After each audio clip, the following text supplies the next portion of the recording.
Here we can, since it's show before the show. Oops, sorry. We can mess around with some of the already in the program music if you want. Yeah, do that. We'll have fun with it while we get ready. And Rumble is still waiting to come Stop up. it. Oh my God.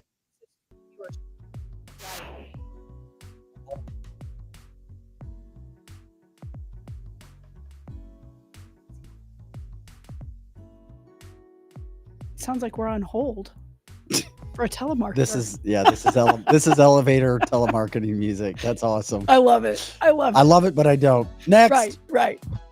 Next. Elevator music. I want to make sure we're on Rumble first. And then It looks like we're up on Rumble. Okay, We're thank up on God. Rumble. It just was slow. But you know it is always slow. I'm just touchy about what happened yesterday. This music is elevator music. I like this better than the elevator do too. music. This one's not bad. There's many different choices.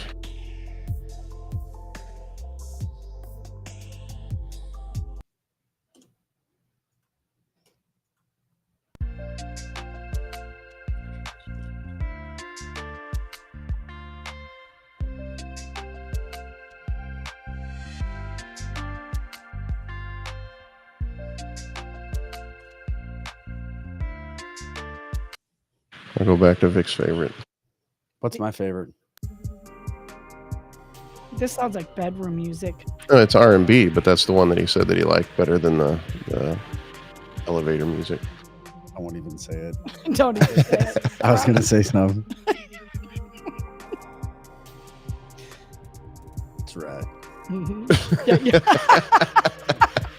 You sound like the guy. Delilah. It's the Vic vibe. The big five. The big VIC in the 314. Brought to you by the bedroom music.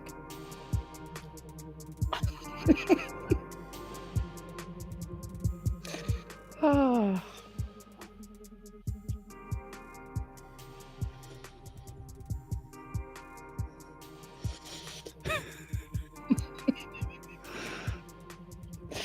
Oh, goodness gracious. Next. This is cancel. Let's cancel the show.com, the show before the show. Start at the top. Stuff going on here. Start at the top.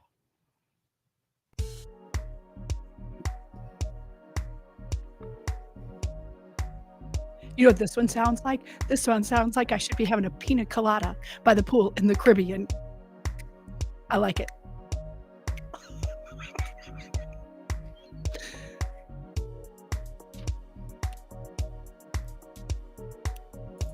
What are you drinking by the pool right now? Corona with lime. There you go. What you drinking by the pool, Vic? Depends on the mood. Something mine's got to be frozen. Maybe a pina colada, strawberry daiquiri.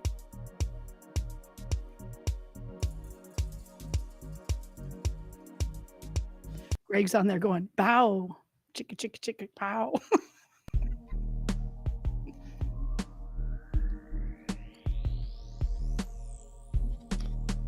Hey, Joe.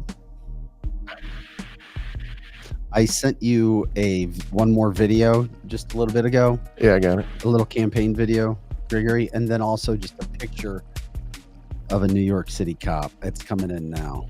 Okay. It's coming in hot.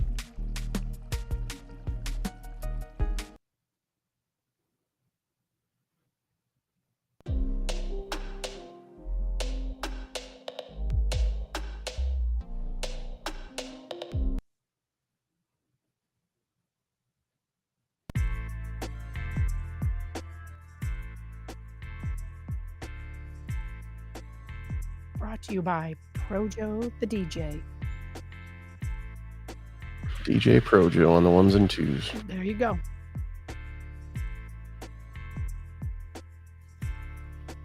This is the show before the show, everybody. We appreciate it. And to cancel this, getting ready to start here just in a little bit. Oh, yeah.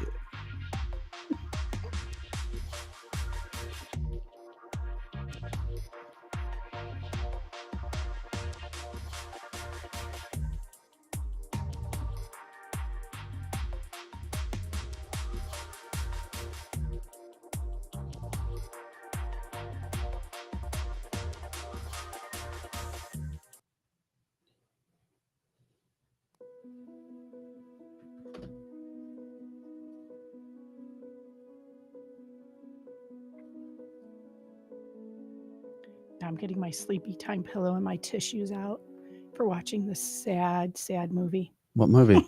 I like that music. It was did you? it was gonna pick up, wasn't it? Well, no, I think it was just supposed to stay Oh, at that same. That But was part of- we no, got that some, was kind of my ED. It was like I was waiting for boom, boom, boom That's why I said we should to go come out of that. right away. That's my EDM. Mm-hmm. see, and now we got the sound of rain, but it sounds just like my mic's on. No, Yeah, the sound of rain. If you do that, I have to run to the bathroom. that sounds like a bad mic. Exactly. It does sound like a bad mic. Nope, can't do it. Too slow. I mean, he wants his EDM. Come on now. No, there's a light dance music. Not feeling it. No, that's too crazy. Something weird's gonna happen. Well, yeah, something weird is going to happen. This is better. Yeah, this one's good. This is more Vic vibe. A little bit more. A Vic vibe.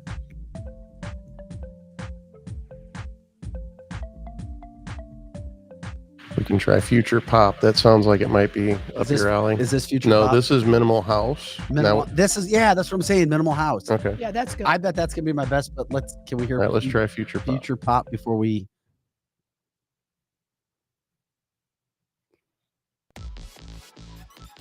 There's your E EDM. I don't know. That's kind of you, Vic. This one's you, It's Vic. getting in there. It's Yeah. got to have some more of a beat though. You know, that's what people don't know about us. They think that, since we're conservatives doing a show, we should do all country music, which I like, but I really like EDM too. I really do. Barbara says it reminds me of testing out different ringtones on your cell phone. That is really That's what's true. going on. That's That is basically what it going on. It is. That's what we're doing. What other choices? We're trying to find background music for the show before the show. We got chill, we got down tempo. Well, here's the ones we haven't tried. Love, epic, cinematic, world music, and corporate. You want to try corporate? Yeah, corporate. Let's see what Corporate corporate sounds is. good. Elevator. Probably. Or epic. I'm all into epic. This is not bad. This Sounds like a training video. Yeah, it does. It does. And here at Enterprise Center, we work to do the best that we possibly can, bringing you the service that you need every day.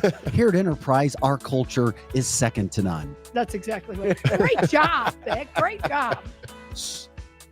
This is a corporate video. It is a little catchy. Mhm. I agree. Not bad. This is world music.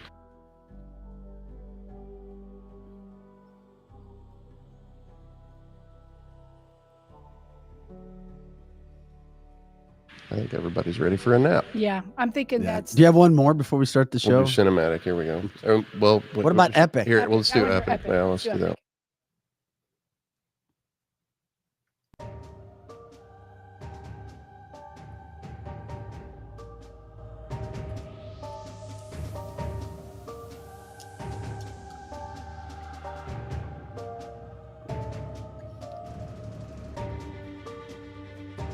I kind of dig this one. I liked quite a few of them though. I think minimal house probably is either that or the future pop was more. Oh, did you see the video that I sent you yesterday with Trump on an eagle flying? Did that go through? I don't think so. That sounds like The music sounds like. Yeah. If you find that, do you have that, Lizzie? I Somebody don't- sent that. Maybe that's a video that didn't go through. I don't freaking know.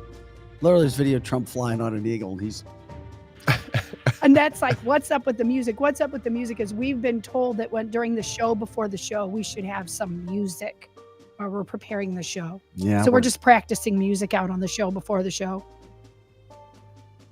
Hmm. It's probably better than what we do. Yeah, I like the music. That was a really great addition. Because on the show before the show, we're just like getting ready for the show.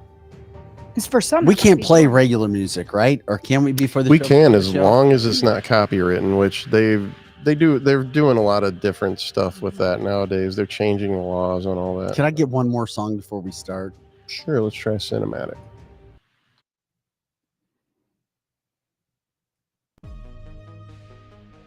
It started out as something I liked, It's like X-Files. but then this Conspiracy Theory Friday, There you go. paranormal show. Yep. It almost has there's a Rufus de Soul group. You guys probably don't even know who the hell that is, but there's somebody out there who knows who Rufus de Soul is. It kind of has that vibe to it. Mm-hmm. But that's another reason why I like this group called Angels and Airwaves that came out of Blink 182, Tom DeLonge, because it had this like almost outer space kind of vibe where it kicked into drums. Yep. That would have been big, but their drummer died. He was amazing. He was Travis Barker ×2. Oh, wow. That's why I'll play some Angels and Airwaves. That's when you do, and it's this kind of cool vibe. We have now turned into the music podcast, Music. which would probably be a whole lot more popular. Turn into the show for the show. Cancel this audioing. That's right.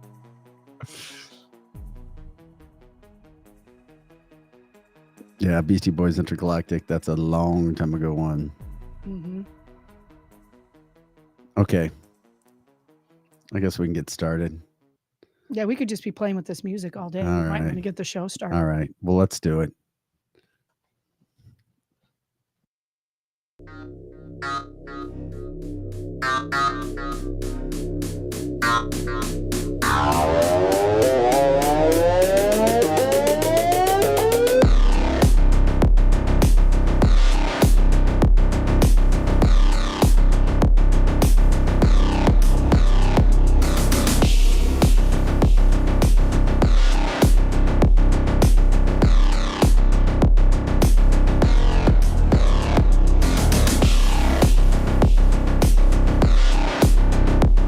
Welcome in, everybody. CancelThisCancelTheShow.com. Vic Faust, Lizzie Sparks, Pro Joe in the house, having some fun right here on a Tuesday. March 26th is the date. We are ready to rock and roll as we always do, Monday through Friday, 8 to 10 a.m. Central, and of course, all the time on our website, CancelThisShow.com. Please like, subscribe, share the show. Let people know what we're doing. We're getting bigger. We're getting stronger. Maybe better. I don't know. That's up for debate. It's debatable. Mhm. But anyway, if we continue to have people come in, you guys, the platform is yours. It's the people's platform. The fastest 2 hours in podcasting. If you don't believe us, try us out. If you listen to us for a week, good luck. You won't turn away. Right? Right. There you go. That's what happens. Anyway, lots to get to today. We've been doing a lot with guests lately too. Very interesting guy. Super, super smart dude today coming in at 9 o'clock. Kent Gray. He's an attorney. He works with local governments, municipalities. He worked with John McCain, Sarah Palin on their staff. He was a senior member of Bob Dole's staff. He's also been a senior member of Donald Trump's advanced campaign team since 2015. He was also just recently elected a 2024 delegate for Donald Trump as well. He's going to come in today, talk about some interesting stories, and we may have a surprise with you as well when it comes to some insider information with Donald Trump. We'll see what he has to say about that. Anyway, Kent Gray coming in today at 9 o'clock. Look forward to that. I think that's 9 o'clock. Is that what I put on the list? 8:30, 9 o'clock? 8:30. Oh, 8:30. Oh, he's coming up. Well, we're jacking around with music today to start the show, so we'll get that going on. A lot of P. Diddy news to get into, some sad, sick stuff. There's a big story there. Underneath the headlines, I hate it. We try to promote as much as we can. A new NYPD police officer, 31-year-old guy, shot and killed by a career criminal who should have been behind bars. This stuff continues to happen thanks to circuit attorneys and attorneys of all kinds. These prosecuting attorneys that don't do their jobs in liberal cities. We've also got some news over in Edwardsville. Taxpayer money for gender bathrooms. We're talking about millions of dollars to redo the bathrooms of taxpayer dollars. How does that make you feel? The bridge collapse in Maryland, unfortunately, there's deaths, and it's the video is just shocking. Just shows you what can happen. Everything is fine, and then all of a sudden, boom, life changes. Tulsi Gabbard was with Tucker Carlson last night. She sounds so much like a conservative more and more. She was talking about the U.S. funded biolabs in Ukraine and why it's such an important situation. She also said that Mitt Romney was trying to quiet her. This was a Democrat trying to talk about this. And she had, like I said, Rhino Republican trying to shut her up. Once again, we are fair. We call out everything. We try to be as honest as possible. You had a Republican in name only, Mitt Romney and a few others trying to shut up a Democrat who was talking about the biolabs, which is why she wasn't long for the Democratic Party. That's for sure. We'll get into that. And then, of course, a couple fun things as well. Anyway, before we get started, we have to do a little smile laugh, right? We do. All right, let's start off the show on a good note. Have you heard of this place called Trump Burger? No, I've not. You've never. This would be a place you'd probably be at every day. I would be there every day if we had one here in Blue. Trump Burger is in Texas, and I don't know who owns it, but they should franchise it somehow, some way. Check out Trump Burger in Texas. This is Trump Burger. Trump Burger is a burger joint found in a small Texas town, and it's gained recognition as a pilgrimage site for Trump supporters. Inside, it's brimming with a diverse collection of Trump memorabilia. From hats to coffee mugs, you'll encounter a broad spectrum of messages, ranging from pro-Trump sentiments to outright shade throwing. The menu offers an 8-ounce Trump burger and 16-ounce Trump tower for those with a bigger appetite. The 1-ounce Biden burger goes for over $50, but according to the menu, it's unavailable due to cheating and inflation. People come from all over to visit what might be the most politicized and polarizing restaurant in the country. Some leave full, others flummoxed. For more interesting travel sites, visit uponarriving.com. Trump Burger is a burger joint. That is my restaurant. That's funny as hell. If hell. they want to come and put one here in the St. Louis area, I can give them all of the decor. That was I've got funny. plenty of Chick-fil what? decor. Yeah. I like me. Lizzie will she'll give up her Chick-fil-A for I a Trump will. burger, I'm I sure. will. Let me tell you something doubt about special. It's huge. It's huge. 8 ounces of pure Trump. Yeah. And I love that Biden burger is going to make you go 1 broke. ounce. 1 ounce. Oh my Make God. you go broke. Oh, bad stuff. Oh gosh, that looks like fabulous. I'd Hey, be there every day. Speaking of which, Donald Trump is now waking up this morning as one of the richest 500 people in the world, according to Bloomberg. He's now worth $6.5 billion. Yeah, cue the Democratic tears after what happened yesterday.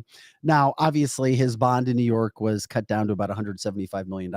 That's a bond to appeal the case, by the way. It doesn't mean it all went away yet. It just means he lives for another day. And that whole case could go away too, by the way, upon appeal. I mean, it could at some point in time.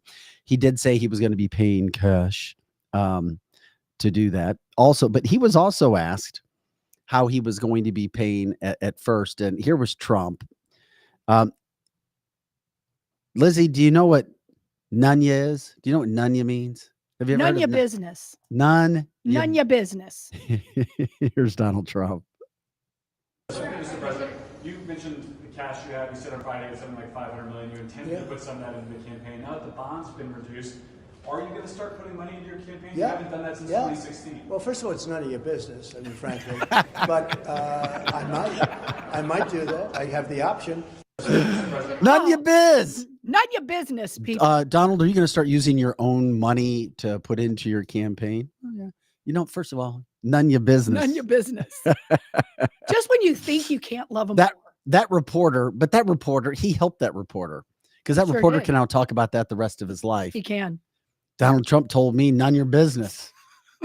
None your damn business. I don't know who it is, but it is funny to see Trump come out after yesterday. I mean, I'm just telling you, he's Teflon Don for a reason. Mm-hmm. The harder you push at him, he's got a plan.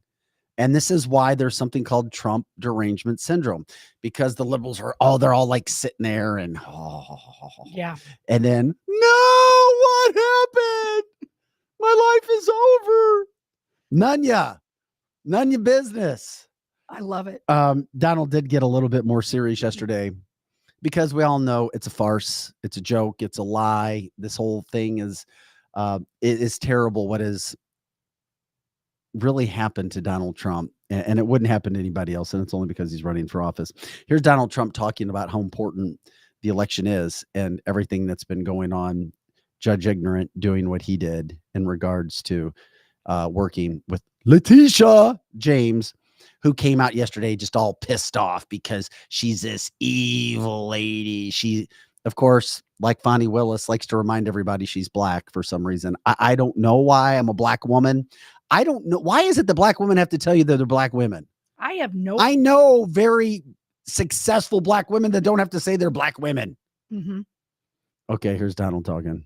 The decision of the appellate division, and I'll post either $175 billion in cash or bonds or security or whatever is necessary very quickly within the 10 days. And I thank the appellate division for acting quickly.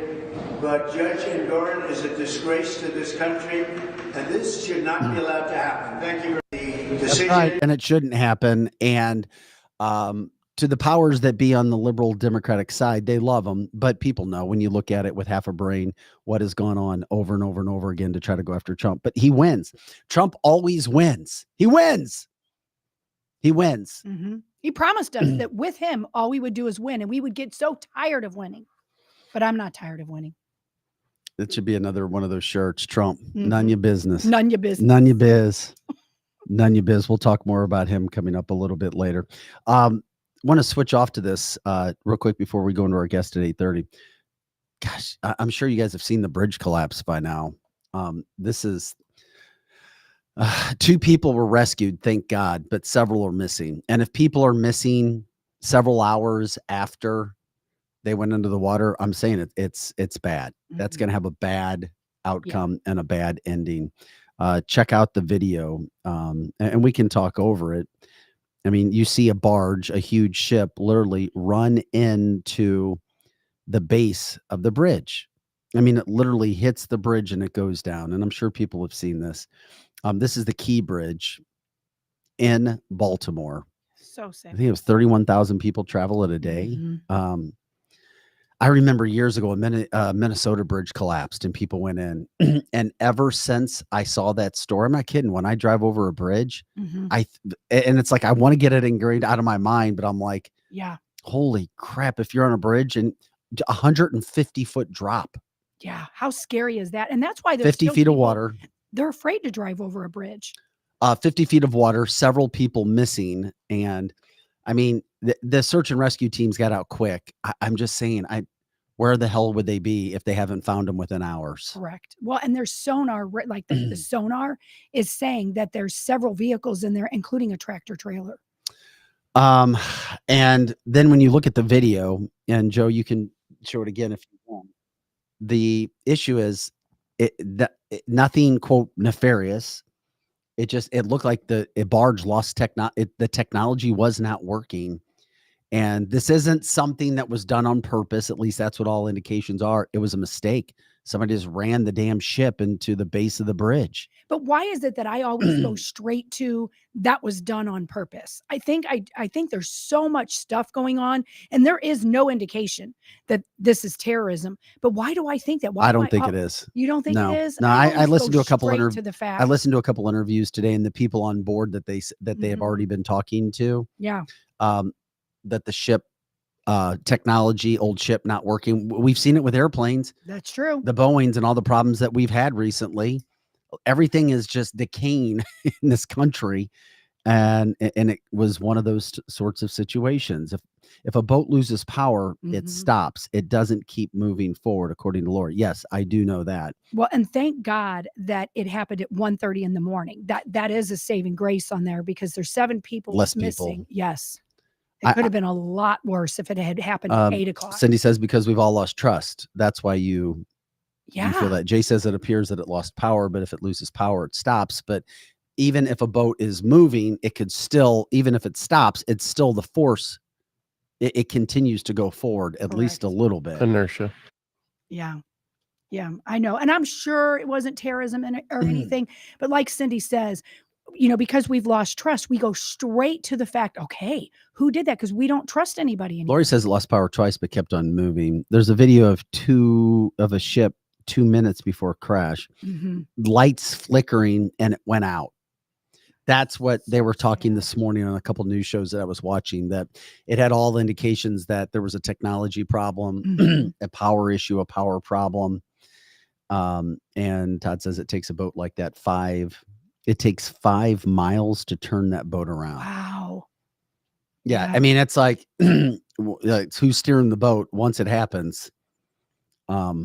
Okay, Glenn is saying on here is the boat ownership is in Singapore. That's not that surprising. No, it isn't. Not to me. Not in Maryland. Of course, no, it isn't. But I think people, just the fact that you hear Singapore, it makes you think, okay, what happened here? Well, David said it takes a mile to stop and 5 miles to turn. Yes. That's why I said it wasn't. I mean, we've been attacked in the country before. We've seen things. We've been told to look for things, to have our head on a swivel by our own FBI. Absolutely. So those things happen. We just say good morning to everybody. Terry, Todd, we appreciate you jumping in. Glenn, Ben, good morning, guys. The sad part is at least people have been rescued. The sad part is the fact that there are cars still underwater and people unaccounted for. And you're talking about what, 6-7 hours. And that's a major bridge that's used in Baltimore a lot. So yeah, they were 31,000 people a day. Life in Baltimore, it'd be like the Poplar Street Bridge. Like it's going to change over there. You know? Yeah, we haven't even thought about that aspect of it all yet, Right. which is, which is there. No, I hope he was not stoned. Let's hope, Tanya. Let's hope. From the chat line, if intentional, doubt they would do it at 1:30 in the morning. Agree. Yeah, that's a good point. Yeah, that's because the least amount of people would be on the bridge at that point in time. Right. So the sad part about it is I would bet there's going to be casualties because this happened. There's going to be casualties at this point in time. Thank God that there were people that were rescued. I don't know much about the waterway. I just know the last place I'd ever want to have to go in would be the Mississippi River, what we have in the St. Louis area. That's for sure. Right. I spent a lot of time up in Detroit. That water is great, but fast moving as well. That would be scary in the Detroit River as well. So those sort of people still debating when it comes to the ship. The loss of power would allow drift. And once that much mass is moving, yeah, a bridge won't stop it. I agree. It won't. And we see these things happen in life. And unfortunately, before you're driving on a bridge, you've looked down before if you're a passenger. Yeah, it's scary. Yeah, and it's like I've always like, is there a ship coming? Uh-huh. Now you might be looking a little a second look, a third look, maybe, which it changes life because those sorts of things can happen. And that's a busy port. Not only the traffic, but the ports are closed. Major shipping area. Of course, right there in Baltimore. I've been there. It's huge, that area. I don't know why a barge that large was allowed over in that area. The bridge was not high enough for that barge to go underneath. Why was it even there? The barge looked high. I couldn't tell from the video if it took out the base or if it took out the top of the bridge. From the video, it was the or base. both. You can see Probably like a little both. explosion. I don't know if it was Yeah. water or what, or maybe it was concrete exploding or whatever. But you can see there's a little explosion at the base. And there are people on the chat line saying, Can we see it one more time, Joe, when you get a chance? And what were you saying, Lizzie? well, people on the chat line are saying, yet what we're talking about today is this barge instead of P. Diddy as much. I mean, we're getting into P. Diddy. We're going to get into that, but so many people know that sex trafficking is big, and here we are talking about the bridge. Yeah, to the left of the bridge, that's the ship. The barge is on the left side. It's in the same line of sight as the base of the bridge, and then it takes out that base of the bridge. And you've probably seen this video already several times. And then all of a sudden it will collapse because it hit the base of the bridge and the top part.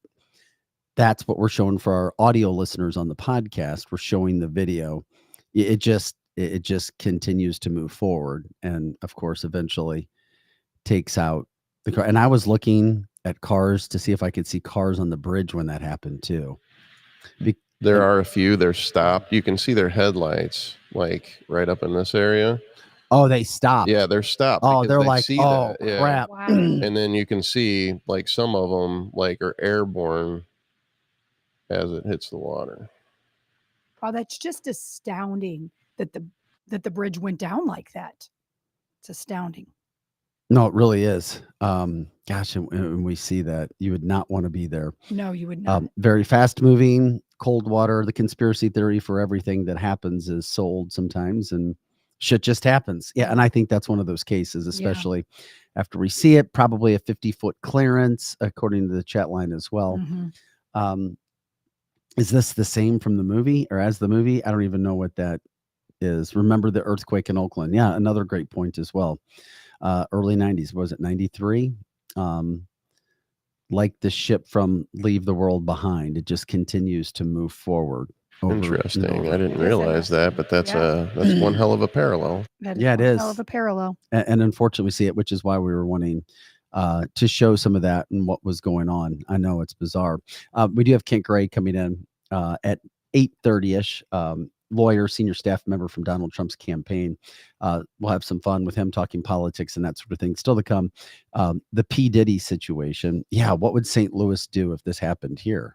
Yeah, because we literally, from Illinois and God's country that we call St. Charles County, that's the only way they can get into St. Louis.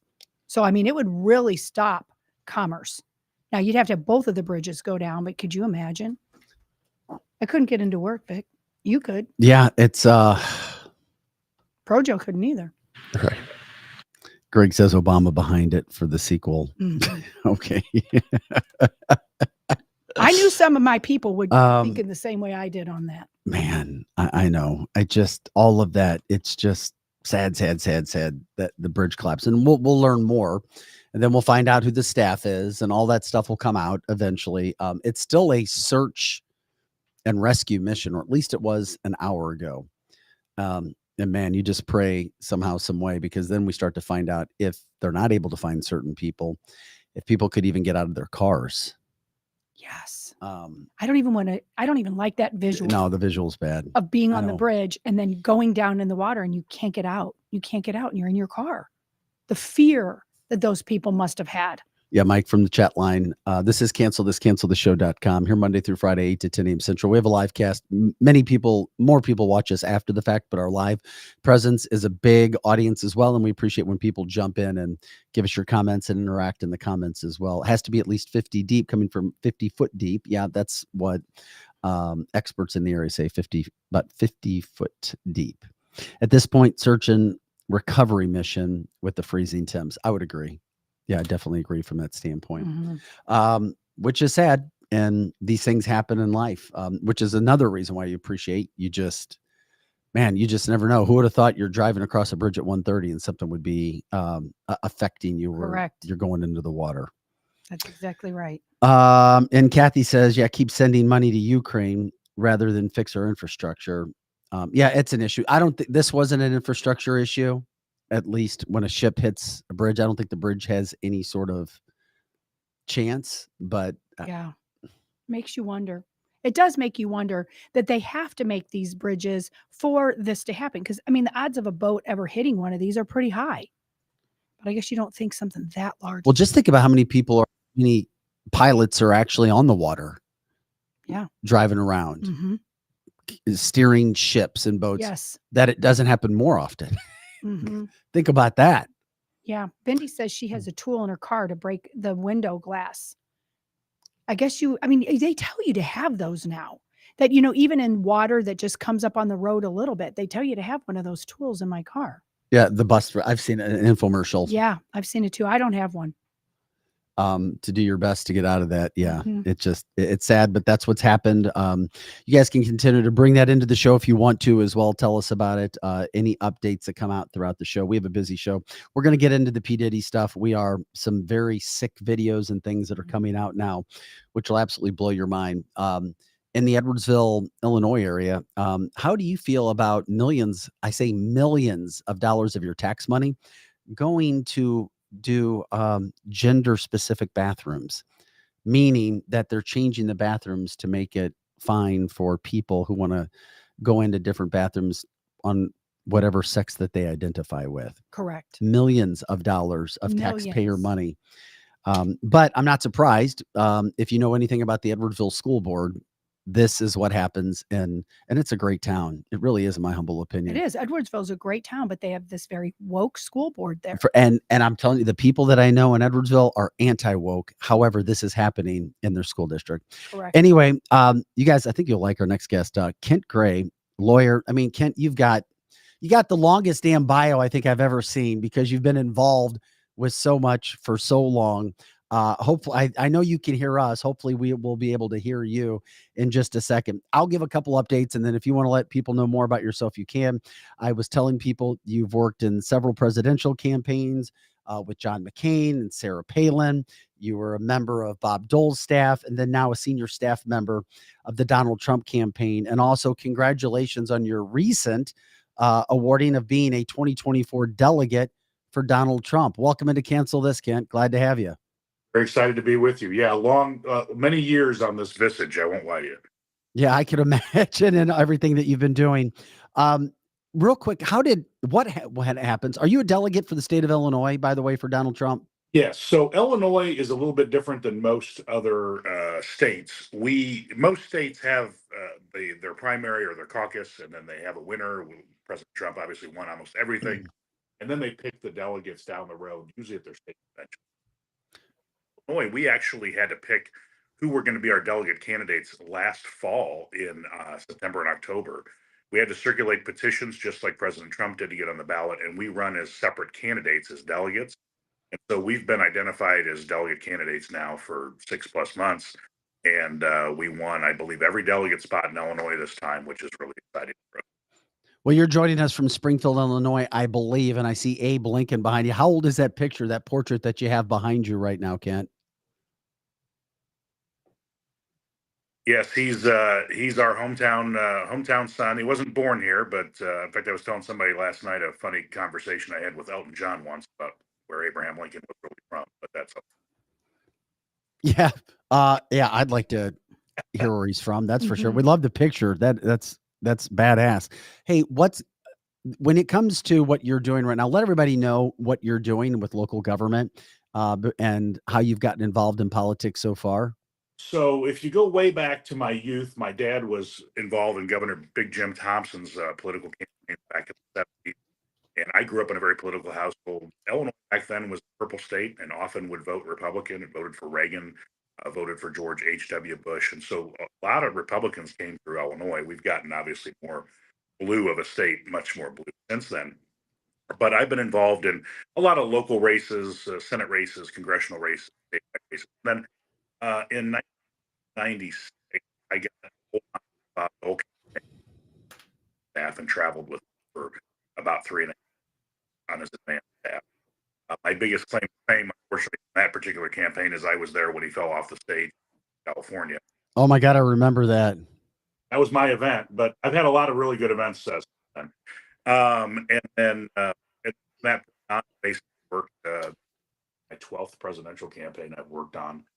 Worked for basically most every nominee that you've seen in the last 30 years or so.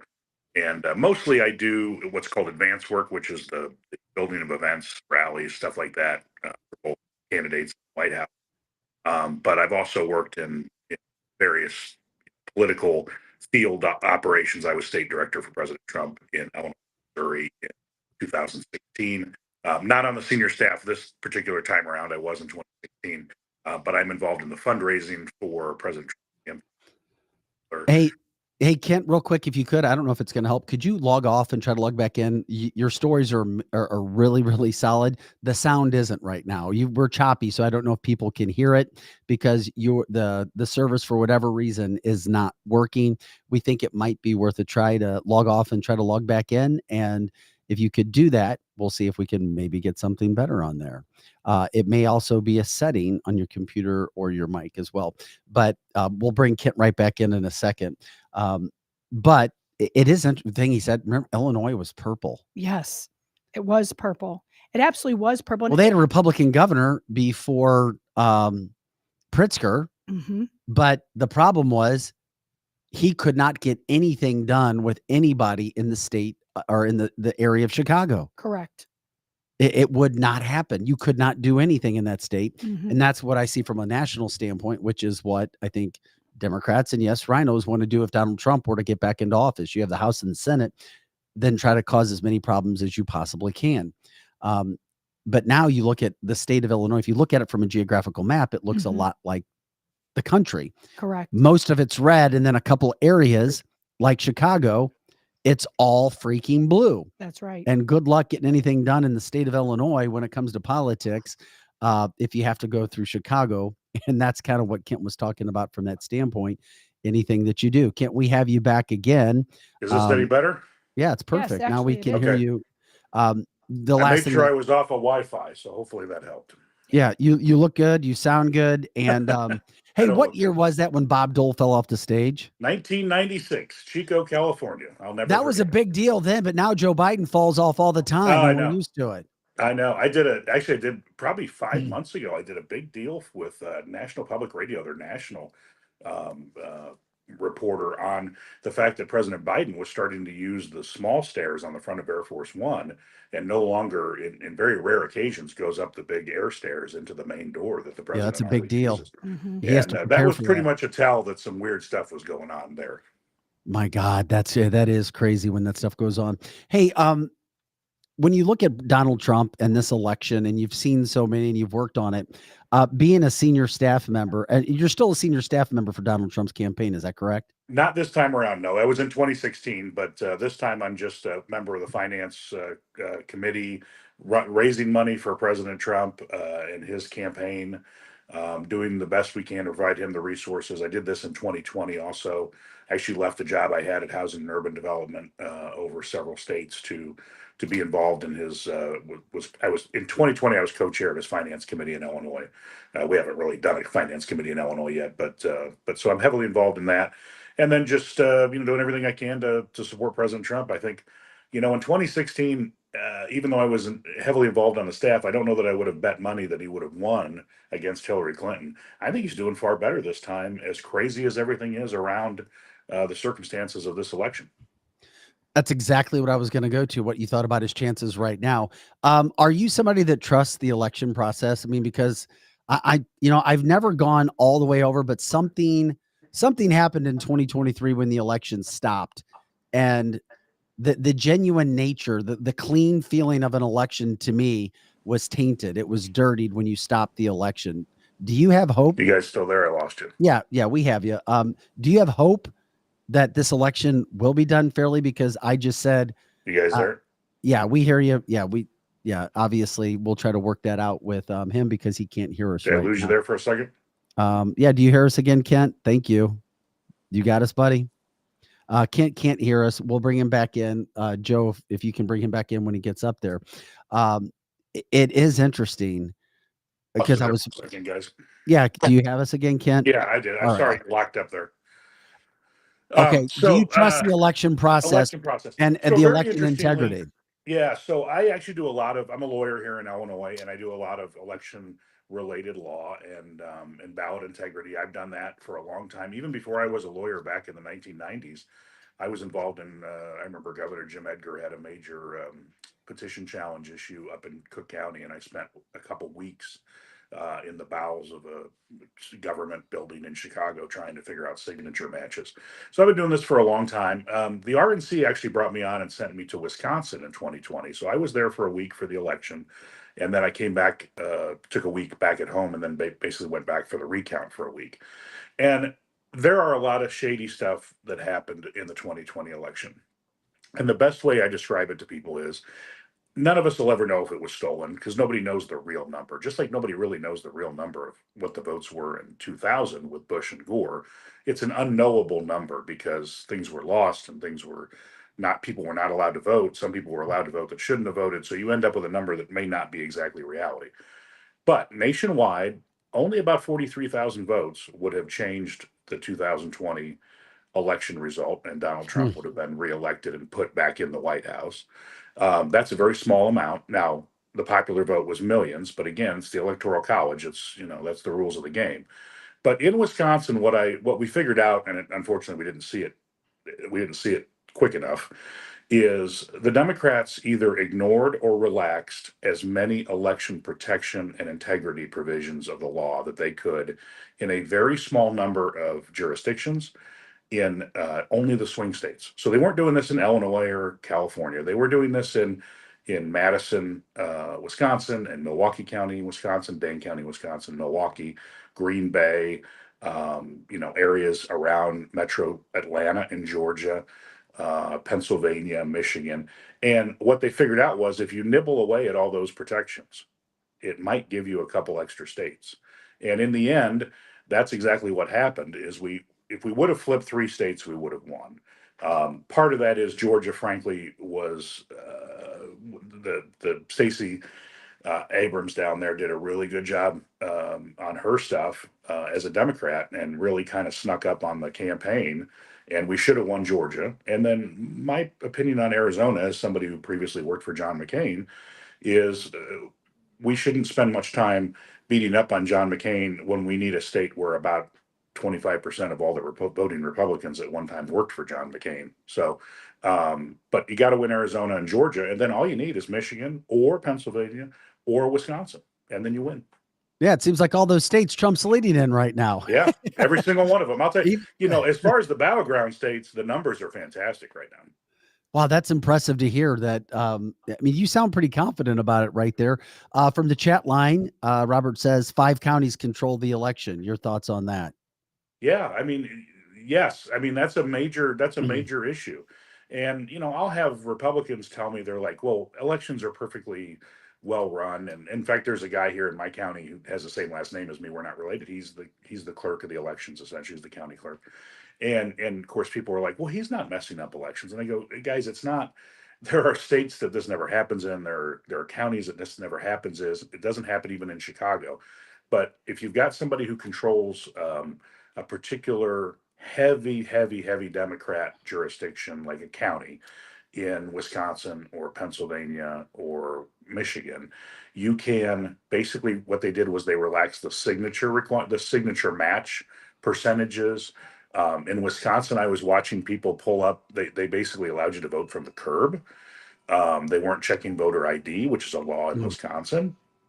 And again, none of these are exactly stuffing the ballot box, but they're all ways where more people show up and get those votes in the ballot box. And once they're in the ballot box, you're never going to get them segregated and taken out. And so you're left with whatever the final amount is. And I think that was, I think the Democrats, the best way to put it is, I don't know that they stole the election, but I certainly know that they did everything they could to steal the election. And that in itself should give us all pause and make us consider whether or not that in itself is election fraud. Well, and Kent, the fact that we just don't know everything that you're saying, I think a lot of our listeners totally agree with you. We don't know for 100% that the election was stolen, but we absolutely know there was election interference. My opinion, absolutely. I have no reason to believe that Trump did not win the election. And it's not because I like him so much. It's because it was so obvious to me with all the different movies we saw that they stopped in the middle of the night and all of that. But now going forward, we still don't have any trust in our elections that are coming up. What are people like yourself or other people that are involved? What can we do about this to make sure it doesn't happen again? Well, you're definitely going to see a far more robust ballot integrity operation in November, and you're going to see it heavily targeted. There's a guy on the Democratic side of things named Mark Elias, who's a lawyer who has long been their go-to guy kind of on their election ballot strategy, and he's constantly in lawsuits with the Republican National Committee, and the Republican National Committee is in lawsuits with him, and they go back and forth on all these different issues. A lot of these issues, frankly, need to be done prior to the election. We have historically not pushed that as hard as we probably should have from a legal standpoint, because in the world of law, you have to have a case that's what's called ripe. So you have to have a case to take to court. Sometimes you don't have that if you're before the election because there hasn't been any harm.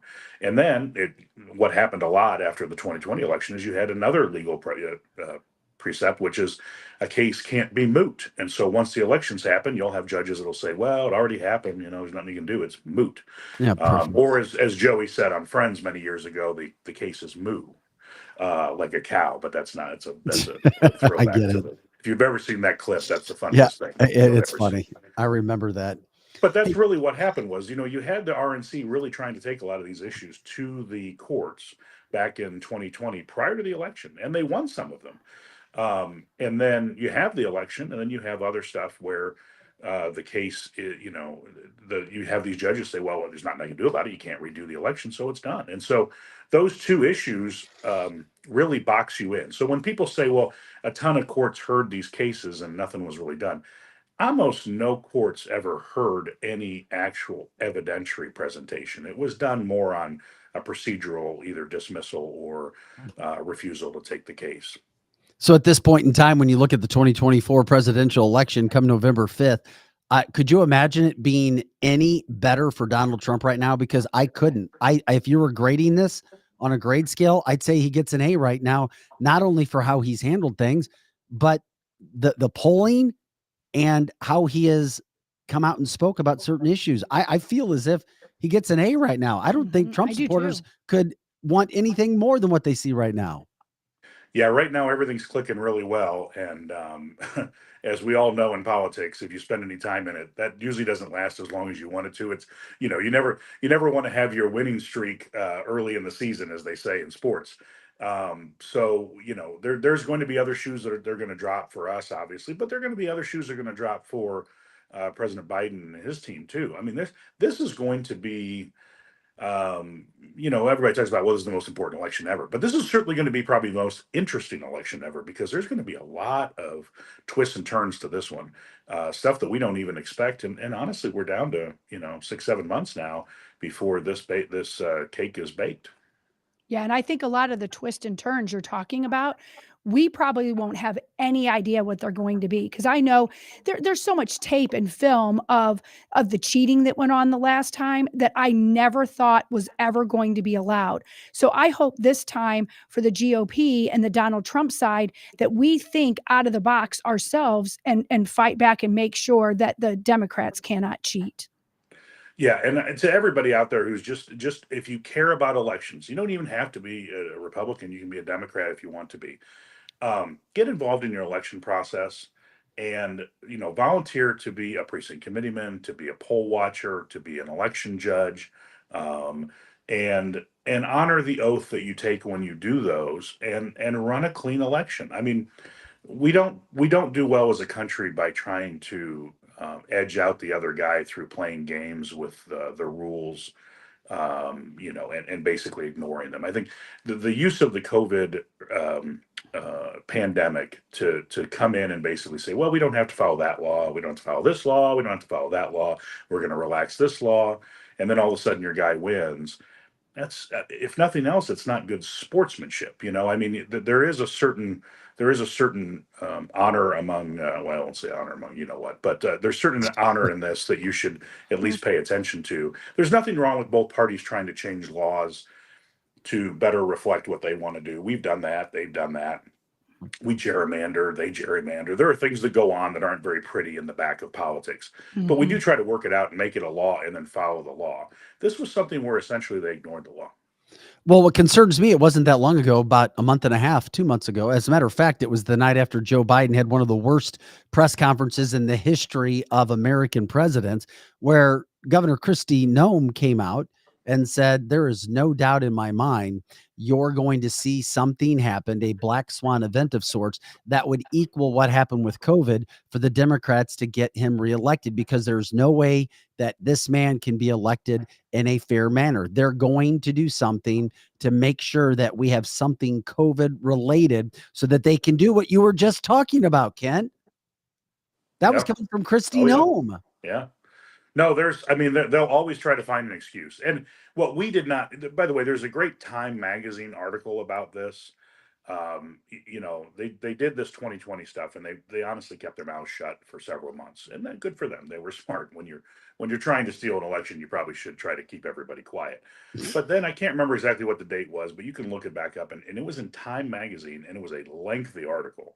And it basically was, here's how the Democrats got together about a year before the election and put together a secret, they called it a secret cabal to protect election integrity by stealing the election. Essentially, they didn't say that last part, but if you read it, you're like, well, hold on. If my side basically changes the rules so we can protect the election, we're stealing the election, just like the other side. You can't do it that way. It's a fascinating article. Whenever anybody asks me about that, I always send them that article and I go, these are the Democrats writing about the Democrats who go on the record to talk about what they did. Tell me how any of that is false. It's not made up right-wing media. It's Time magazine and it's their own quotes. Well, they're bragging. They're no longer hiding it. And they brag that they will do whatever it takes and they feel virtuous about it. They just think that Donald Trump is the most evil person on this planet and that they are doing good by cheating or whatever means they're using so that he doesn't get in again. Yeah. They're not hiding it anymore. It's really interesting. In 2016, I got a call from an old friend, actually from the Dole campaign, about going on the campaign. And oh, man, it was frankly good money, and it was a neat campaign. And I'd actually talked about working for Trump previously with some friends in politics. We talked about it because as an advanced guy, we joked the guy's got a plane and helicopters. We just like people who have money to do soundbite and staging. If they can pay their bills, that's a great start. And as we were talking about this, I was amazed on as I got involved.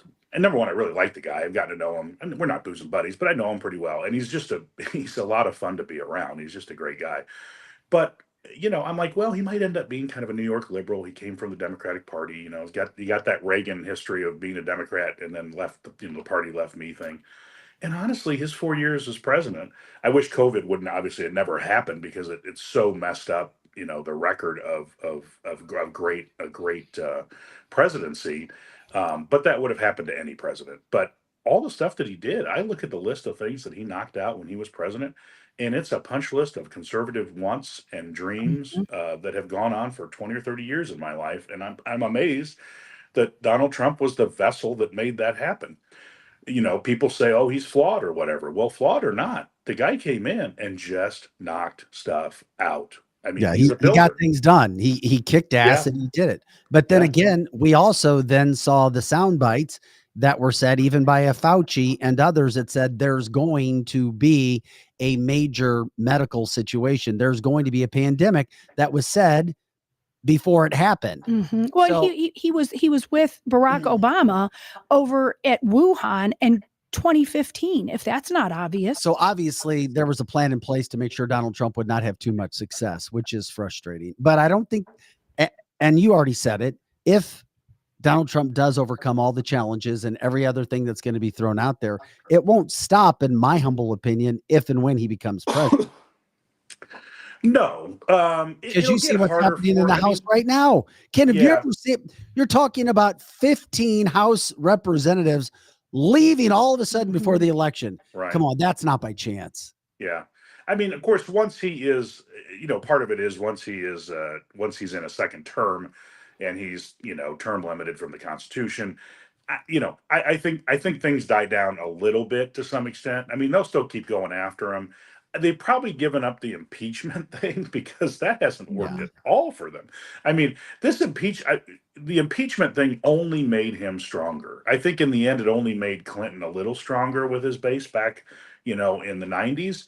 But this ridiculous impeachment stuff that Pelosi did was it kind of really started off. They have a worldview. They think, well, this will work, and then they throw it at the wall, and it does not stick in most of these situations. Now, he'll have some challenges again over this next several months. I think this New York case, which of course is the least criminal of the criminal cases, that's probably going to start in middle of April, which is a completely ridiculous case that they literally had to change.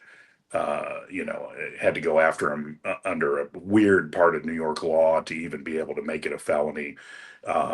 This is, if you look at the details of it, it's like saying, well, one part of fraud is writing the check, and the other part of fraud is you have the stub to the check. That's another whole count in the felonies. It's just ridiculous. But it's New York, so they'll make it pretty hard on him. I think he's done really well with the two civil cases. He's got the bond now in the E. Jean Carroll case. He's got the reduced bond now in the Trump organization case that he has the money, he says, to pay that. Those will go to appeal. And as a lawyer, you never know what's going to happen in appeal, and it's New York. But I get the feeling that he has gotten singled out in an amount of damages that's way above what almost anybody else would get. So I think he's looking forward to hopefully getting those significantly reduced. That'll come down as a win. That'll probably be this summer if the appellate court operates anything like it does in Illinois. You'll have the New York criminal case, and then I think the Georgia and the two federal criminal cases are probably getting to a point where they're not going to happen before the election. Maybe we need another month, but they're getting real hard to fit in before November. Oh, terrific breakdown. Talking with lawyer Kent Gray. Hey, could you get your phone? Could you call Trump right now? Mhm. I'd like to talk to him. You're friends with him. Well, I wouldn't say I'm friends with him, and I sure don't have his cell phone number. There are Oh, people I know damn. that have his Oh, cell phone come on, number, but Kent. Yeah, no. you need to call him Yeah. first. The key to being a good staffer, and I've done this now for 12 presidential campaigns, is I don't really spend a lot of time talking to the principal or the candidate Yeah. or whatever. Yeah, you're doing I well. make friends with the staffers, and and that's where I go. I don't hog the limelight. I don't try to get in photos. I just try to, I am telling you, there are plenty of people in politics that just want to get a selfie with somebody, Mhm. They and just want the that photo doesn't op. get you a long-term job in this business, because all the staffers go, "Who's that guy? And why is he here?" Mhm. Well, we'd love to see him in Missouri. We saw these huge campaign stops he's making, thousands of people coming in, standing in line to get in to even be under the same roof as Donald Trump. I'd love to see him in Missouri at some point in time. That would be Maybe he can come right or in the around here in in Chesterfield. the St. Louis metropolitan area. Mhm. Yeah. Yeah. Well, we took him when I was on staff. We took him downtown to the old Keel Amphitheater. I can't remember what it's called. It was Peabody at the time. I Yeah, think, before yeah. it I was had, the I had friends that So went that to. was pretty wild. Of course, I was in Chicago that night for the riot in Chicago at University of Illinois Chicago, which was earlier that day. So that was pretty wild. And so we've had a lot of fun, and we just had a big rally for him back in 2018 in Southern Illinois. We had him just north of St. Louis in the Quincy area in 22. And so hopefully we can get him to Missouri. When I worked on the Bush campaign in 2000, Missouri was the swing state for the entire country. We had an enormous political operation for the Holy Bush crap! I campaign forgot in, about that. in Yeah, that's Missouri. right. And in fact, one of my good friends was the political director, Catherine Hanaway, who was your U.S. Oh attorney yeah. for a Yeah. while, Yeah, I remember her. was the overall state director for Missouri. And if we didn't win Missouri, we were not winning. Now, that particular year, if we didn't win anything, we weren't winning. But Missouri was a real concern, and Missouri, frankly, has just gotten more and more red and strong as a conservative, powerhouse in the nation. But we've got some plans. Hopefully, we'll get something going that we can see him in Missouri, and it's always. Everybody takes these little clips, the Democrats take these little clips and make him look like he's being mean or whatever. It's almost like a stand-up comedy routine with a whole Mhm. bunch of policy kind of dropped in the middle of it. And I've seen a lot of political speeches in my life, and I'm here to tell you, a Trump rally is a lot of fun. Best thing you can do, a Boy, it Trump looks like rally. it too. Hey, Kent, anything else you want to leave our viewers and listeners with, or if there's a way that people can get any of your information online? I know you're a busy attorney working with governments. Yeah, so I do a lot of government stuff up here. Actually, unfortunately, post-divorce doing a lot of divorces, but post-COVID doing a lot of divorces. A lot of unhappy people out there. But yeah, politics is my love. I got a law degree, so I could be more involved in politics. So that's kind of what I do. You can find me on basically I'm on Instagram and Facebook and whatever, Kent Gray, Gray. And if you want to email me, kent@kentgray.com. Good So talking Kent, to you. you're saying that all of these couples that were locked up in their house for months became very unhappy, and so you're doing their divorces now, huh? They couldn't live Not together. all of them, interestingly. So I actually know some that were pretty rocky prior to COVID, and it actually strengthened them. So it's Well, that's good to hear. I'm not a psychologist or psychiatrist, but there's going to be studies about this for decades to come. Yeah. A lot of people, frankly, I think it really helped their relationship. But for a lot of people, it's just been too much, That's and all right, it's Ken. unfortunate. Ken, I think you're doing all right, doing your best. He's Your living his best, best life. your best, Dr. Phil. I think you're Yeah. doing all right. People are messed up, but not all of them. So that's the way. I love that clip. People are messed up, but not all of them. Yeah. Hey, Kent, thanks again, man. We appreciate you for joining us today. You're a wealth of knowledge, and we'll check back in with you. And by the way, keep posted with us, please. Let us know if there's anything that we should put onto the show. And we'll go from there, man. As we say in Illinois, vote early, vote often. Vote early and vote often. We should say that in Missouri too. Yes. But not in the same election. Okay. All Well, I right. was thinking maybe you were trying to tell us GOP. No, that's do that's just what they do in play Chicago. the same game. That's a running joke in Chicago. And in the land of Lincoln, we love your portrait. Kent, have an awesome day, my friend. We Take care. appreciate it. Have a good one. All right. Kent Gray, glad that he is joining us today. It was good to catch up with him, and it would be very, very cool if Donald Trump could get to Missouri at some point in time Yes, during the yes. election cycle. I mean, it's a red state. It's not a swing state. That's correct. It's not even close to being a swing state. It would just be more of a thank you than a Yes. campaign stop. Absolutely. Yeah, because everybody knows that, Missouri is a Trump state. So, but I would still like to see him here in our state. Oh, I know. I agree. By the way, Trump now worth 6.5 billion dollars after his Truth Social campaign, and he all of a sudden became, on a day when everybody was worried about is Mhm. Donald Trump's assets, are they going to be seized by Letitia, the New York Attorney General, obviously with an axe to grind. He becomes one of the 500 richest people in the world, according to Bloomberg. That was so great watching CNN and MSNBC and Morning Joe and all of those people melting down. fair. It's not fair. They were so excited. They really wanted to see Letitia go into the Trump Tower in New York and actually barricade it. I mean, that's the things that they were saying. They were like, they're going to seize Trump Tower. And you've been saying all along, that's not even going to happen. That is not. It's all happen. theater. This is all theater once again, to try to get your mind off of other issues that are actually happening. That's right. I think it's hilarious that there's a lot of liberals that are sitting here. Oh, Trump's broke. Trump this, Trump that. It's like, yeah, okay. Yeah, no, he's not. No, he's not. I get a lot of comedy sent to my Facebook message. Trust me, I don't even look at it all because I know it's silly stuff. Hey, by the way, this is canceltheshow.com. Vic Faust, Lizzie Sparks, the voice of Projo. Maybe Projo will actually put his camera up one of these days and be consistent about it. Anyway, we're grateful for oh, there he is. There he is. We like to show you, Projo. I just don't put myself on because I don't ever talk long enough to have myself Yes, on. you do. 2 seconds is enough. Oh, okay. Yeah. We appreciate it. Anyway, we're here Monday through Friday, 8 to 10 a.m. Central and all the time on our website, canceltheshow.com. Before we get into the P. Diddy stuff, man, I wanted to, okay, we'll go P. Diddy. Then we'll talk about the United States biolabs with Tulsi and Tucker, because that was a super popular deal. But before we get into the biolabs, I wanted to give a shout out because these things happen. And when they happen, we want to make sure that we're talking about them as much as we possibly can. But we had another officer shot and killed in the line of duty. And it was by a career criminal. And it should have never happened. 31-year-old Jonathan Diller. This is Jonathan. We'll be showing him literally on a stop. A traffic stop by a career criminal, a person who should have been in jail, but because of liberal prosecutors allowing people to roam the streets, this man had his life taken. And we've seen this happen far too often, and it doesn't stop.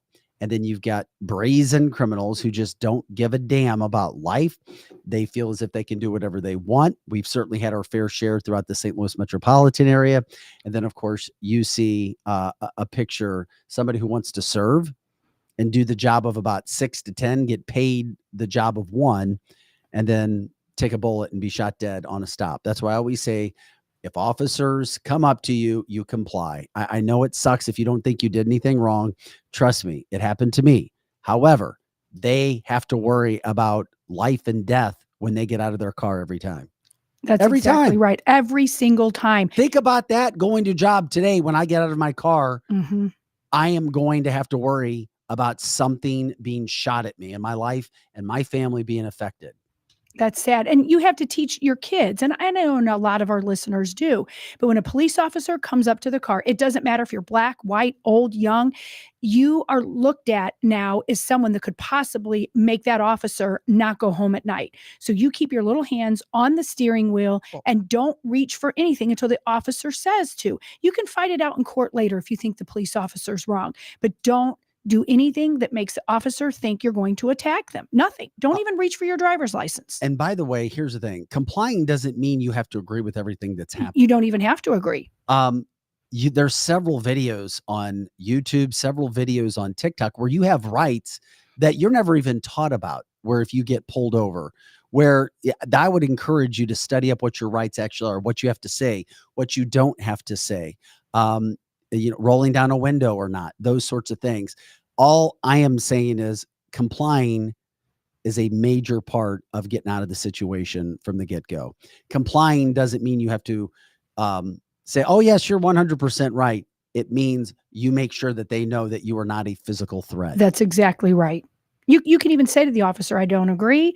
And then you'll have to go to court, and that's fine. But you cannot let the officer think that you're going to do anything to hurt them. According to Aaron from the chat line, an officer is shot every 23 hours in this country. I mean, my God.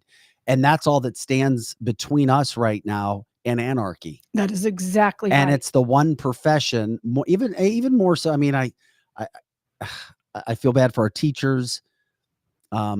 But my God, that's in our military, but that profession attacked more. Defund your profession. That is Let's so reimagine hard. your profession. Mhm. And what is the outcome? It's safety. Yeah. It's safety.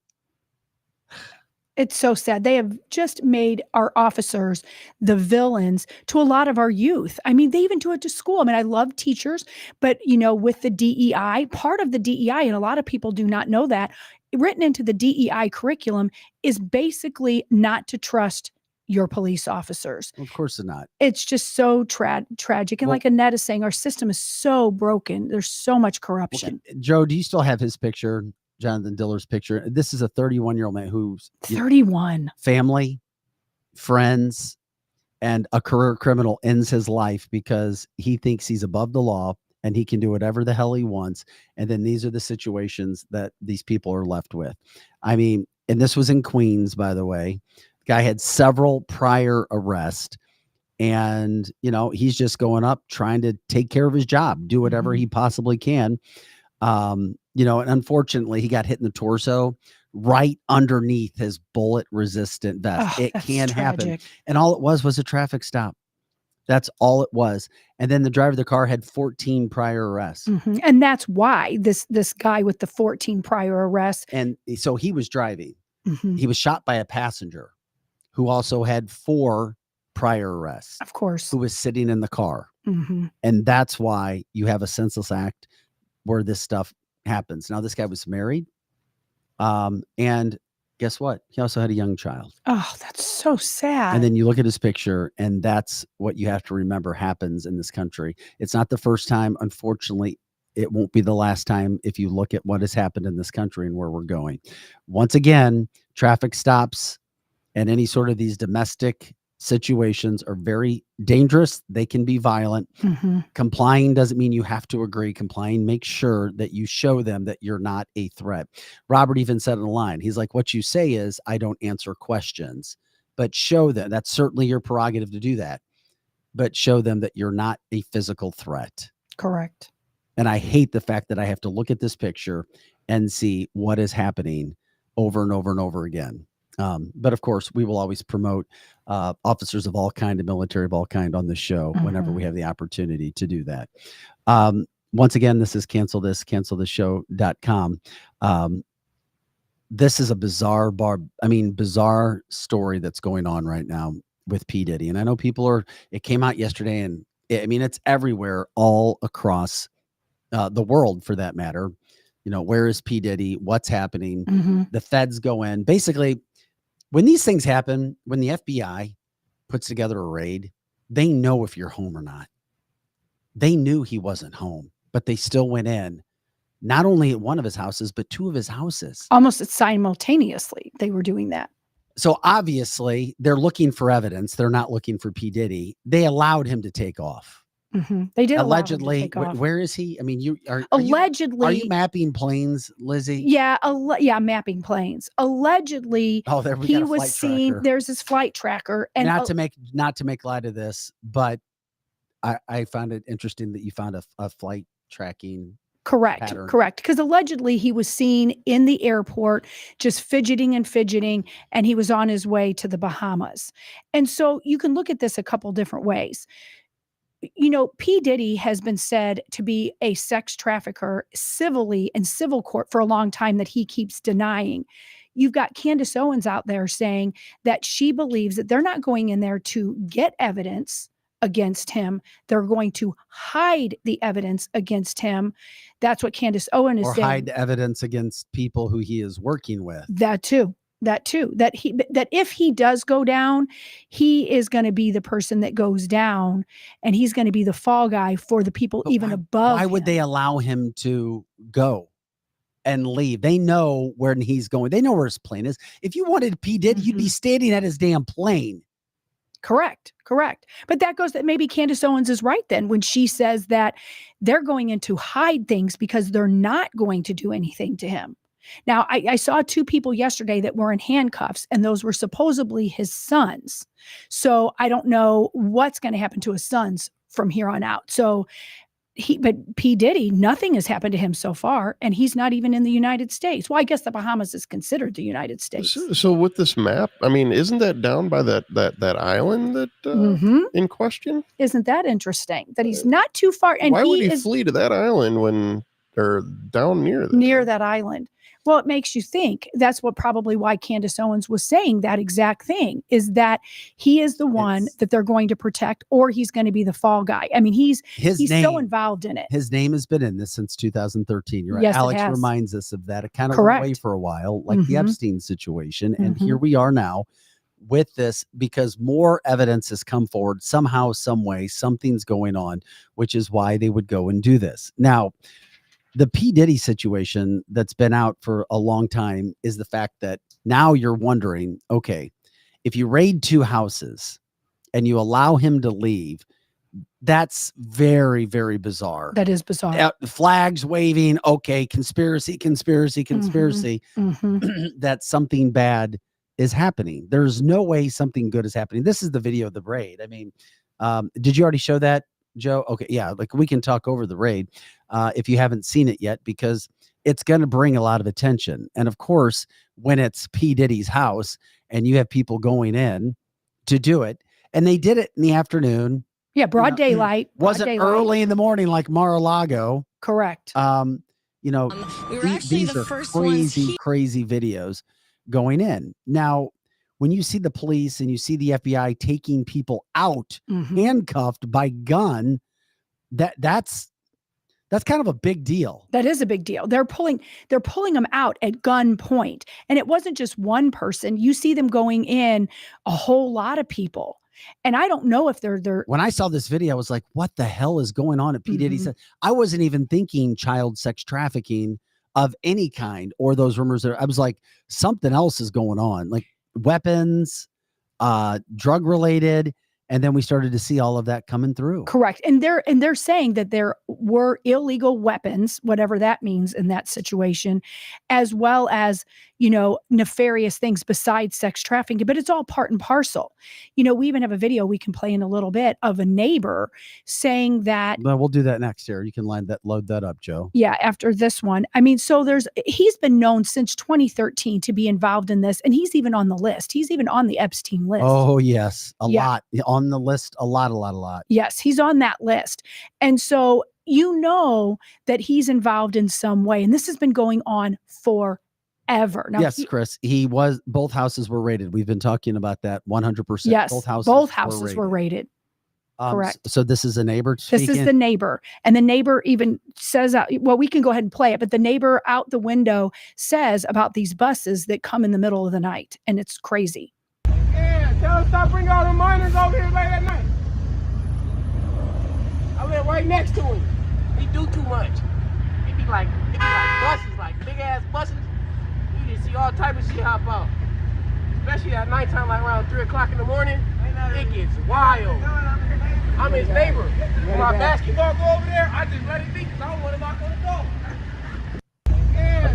Yeah, I don't know what to make about that. It is interesting because anybody that's going to say that, I don't know, on camera and right. Because why would you say that on camera? Because say he can't be a very smart person, because if he's next door to P. Diddy and he says that and they see this film, they're going to go after him. Don't he realize that P. Diddy put out the hit on Tupac? I mean, that's Right. a very ballsy thing to do right now. Uh-huh. And that has come back out. The whole Tupac thing has now come back up, Joe. And I had forgot about it until you mentioned it. And then you see the neighbor and you're like, he's now going to put a hit out on you, kid.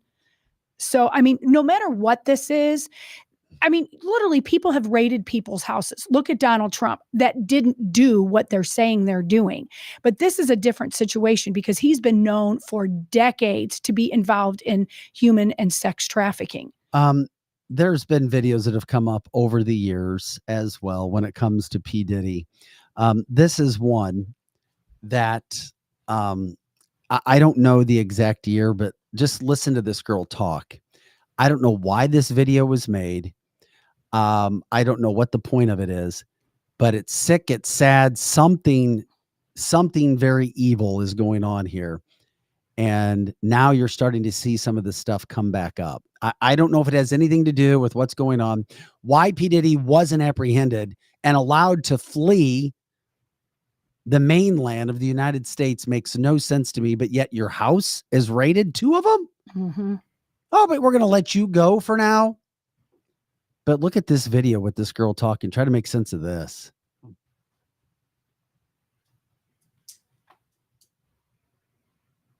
I'm a Scorpio. No. What's your last name? Ava Combs. What's your other last name? Ava Baroni. Eva Baroni Combs? Yes, it's breaking news. Diddy adopted a white child. I want you to tell them the story about how I adopted you. But you still have beautiful parents but you're my child also. But please tell the story. So, I was on the streets, and then Papa Combs decided that he would like to be a caring man. So then he saw me and decided to pick me up and said to come inside and play with his kids.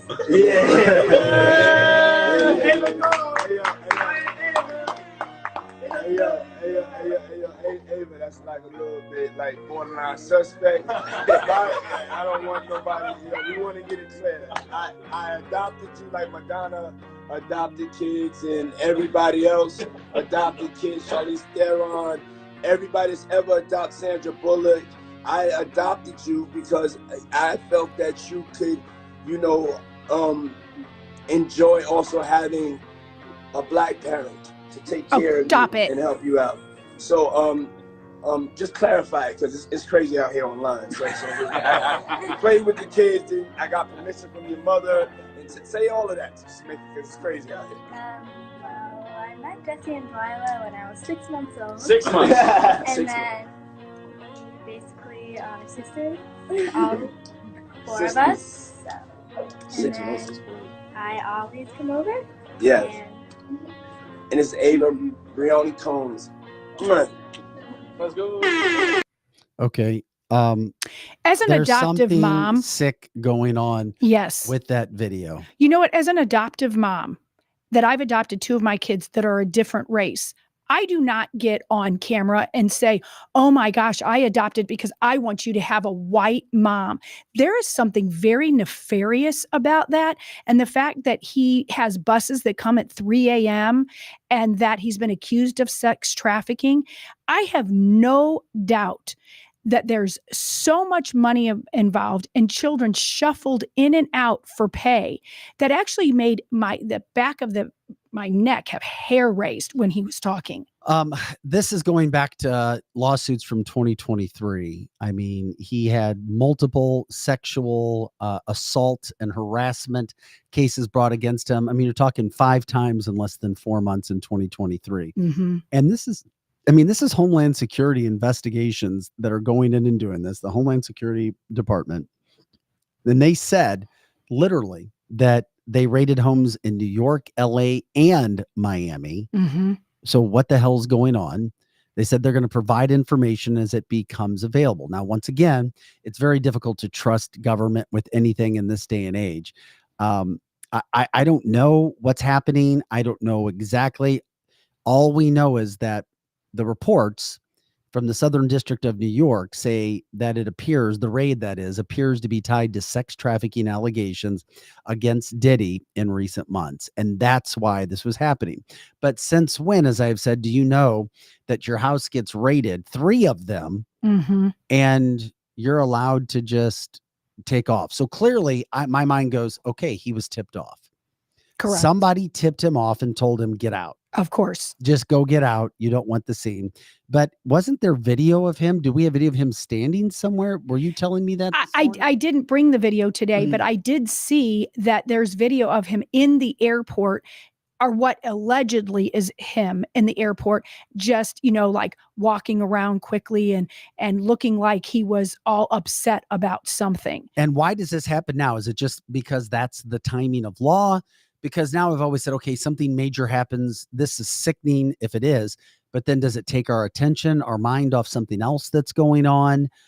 Because the forces that be know that Americans in general can be very silly and stupid and go, oh yeah, we're just going to chase the shiny toy around. Oh, it's entertainment because we love our music and our entertainment, and it keeps our mind and our sports, and it keeps our mind off the real topics.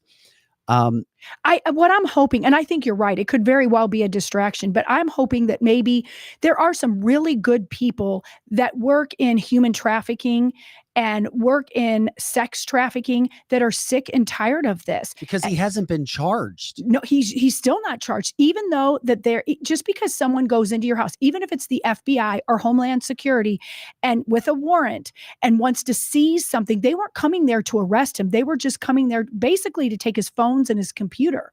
He isn't under arrest still. So whether or not if he's guilty, it makes him look guilty if he's pacing in an airport and happens to leave at the exact time that all of his houses are being raided.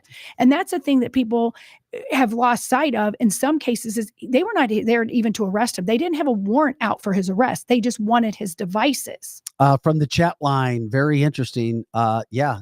Once again, Cat Williams, got to believe what he said, talking about Hollywood and the sex scene and the trafficking and people being involved with Epstein and people who were on the list. Correct. Better watch for Jay-Z. I think him too, but I don't know. It depends on how high you are up in the echelon of some of the things that are going on. Donna doesn't understand why already rich people want to traffic children. It's because it's a demonic issue. It is a demonic issue.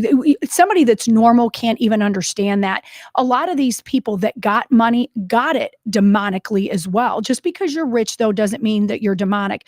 But a lot of them sell their souls literally for money. And they don't see these kids the way, you and I do, Vic, that they're little beautiful humans with souls. They see them as commodity. And in human trafficking, you can sell a child over and over and over and over, where drugs, it's a one hit. So children are a very expensive commodity, and there's a lot of sick people, and they rationalize it in her head. They take a lot of homeless children or children from families that are having a difficult time, and they offer them money, or they just steal them. She said, I was on the street. She sure did. And they're laughing about it. Yeah, they think it's real funny. And then you've got all these people around. It was almost like it's a proof of, look what I'm doing for the right people. Correct. And not anything good. And that's the kind when videos are out there. I mean, once again, he has not been charged. And a civil charge is much different than a criminal charge. Correct. Anybody can say anything, true or not, in a civil, just to try to ruin your name, just to try to get money. That's the difference. That's the whole situation with Donald Trump. That whole E. Jean Carroll thing, we know he wasn't guilty, but they went after him from a civil standpoint. Okay. Well, and now someone on the Rumble chat line saying that she heard that they tracked his phone to Antigua. Okay. I wouldn't be surprised. I wouldn't be surprised either. Maybe they think they can get him somehow if they needed to. I hope if he's involved, I really do. I hope that he has some epiphany and he squeals and he tells on everyone. Not happening. No, it isn't. But I hope it does. I hope they tell him that you're going to go to jail for the rest of your life unless you squeal. But they all protect themselves. He'll end up hanging in a cell. He'll be Epstein by offing himself. Correct. Of course. That's exactly what'll happen. It's tragic that this is even going on. The only good thing about any of this is people have been talking about human trafficking for quite some time, and not a lot of anything is going on, because in Well, human more and more attention has been brought and that's what needs to happen in the last 5 years. which is beautiful. That is a beautiful thing, because often the person that was trafficked was the one that went to jail, because they're seen. Now, I'm not talking about a child, but an adult woman over 18, they're seen as the prostitute, when often it's simply sex trafficking. It's just so sick, over and over, these things happening. Mhm. And it makes me wonder when we start talking about, I mean, okay, Tom Hanks has not been charged with anything ever. No, he has not. No, civilly, as far as I know, or criminally. But he's long been rumored. I mean, he was on the Epstein list. He has been rumored with other people. Why would Mark Wahlberg, a Catholic Christian who lives his life clearly, come out and say, I would never work with him, but I pray for him? Once again, I would never asked about if he would work with Tom Hanks. He said, I would never work with Tom. I mean, Tom Hanks, the icon, the Oscar winner. They know he's in on it. Yeah. And they know he is. This was a recent interview. Mark Wahlberg literally said, I would never work with him, but I pray for him. And that says a lot, doesn't it? Yeah. When you say that, and all of us have said that about people, I would never work with him or work with him anymore, but I will pray for him. That's telling you, without telling you, there's something very nefarious in that person's soul at that period of time. And that's a sad thing. And there's been video of Tom Hanks too, with his own daughter, saying weird kind of sexual connotations where his daughter's right in the room. So even if he's not sex trafficking, he's kind of a pervert. Tom Hanks became a Grecian citizen. I did know about this, Lori. Greece has no extradition to the United States. Coincidence? Yep, no question mark. Wow. What does he know? Coming from the chat line as well, that he put that out there publicly. Yes. That's a big ass deal. Yes, it is. Tom Hanks, not a great person, according to the chat line. Also, from our tin hat side, the foil tin hat, Tom Hanks isn't even alive. Yeah, I hear that a lot, that he's not alive. I saw a very weird video of him yesterday, Tom Hanks, where he is with Oprah and Gayle King, like on an island with a weird picture. And he's holding up a piece. I mean, he looks all like drugged out. He's holding up a piece of paper that says something like something about if only you knew, or the truth, or something. Where I'm like, and Oprah's smiling, and Gayle King is like, and he's in the middle, and they're like hanging on his shoulders. Correct. Correct. And a lot of these things are just rumors, but you hear them over and over and over, and birds of a feather flock together, and all of these people flock in the same circles. But there's plenty of Hollywood people now that are coming out like Mark did and said, I will pray for him, but I will never work with him. From the chat line, ooh, it makes me sick. Chris says, Mark Wahlberg is good friends with Mel Gibson and Jim Caviezel, of course. Jim Caviezel, for those of you who don't know, played Jesus in Mel Gibson's movie. Jim Caviezel, Jim Caviezel played the movie Angel Studios, Trafficking, just under a year ago. What was the name of the movie again? Hell, I went and saw it and loved it. I'm embarrassed. Oh yes, Sound of Freedom. Sound of Freedom. Beautiful movie. Jim Caviezel played that. Jim Caviezel, by the way, he was an A-list actor, and he's like, my faith as a Catholic Christian is too important to me. I'm not going to be involved in Hollywood. He was blacklisted for playing Jesus, by the way, in that movie, and then he came back and he did well, and he was in a miniseries. I can't remember what the miniseries was. #1 miniseries, and now he is doing everything he can to help Angel Studios and do those movies. I'm sure that they've talked, according to our chat line. Mel gave an interview back around 1986 about how deranged Hollywood is. By the way, Joe, because he's so good at what he does, Pro Joe, he found that pic that I was talking about. Did I send that to you, or did you just find it?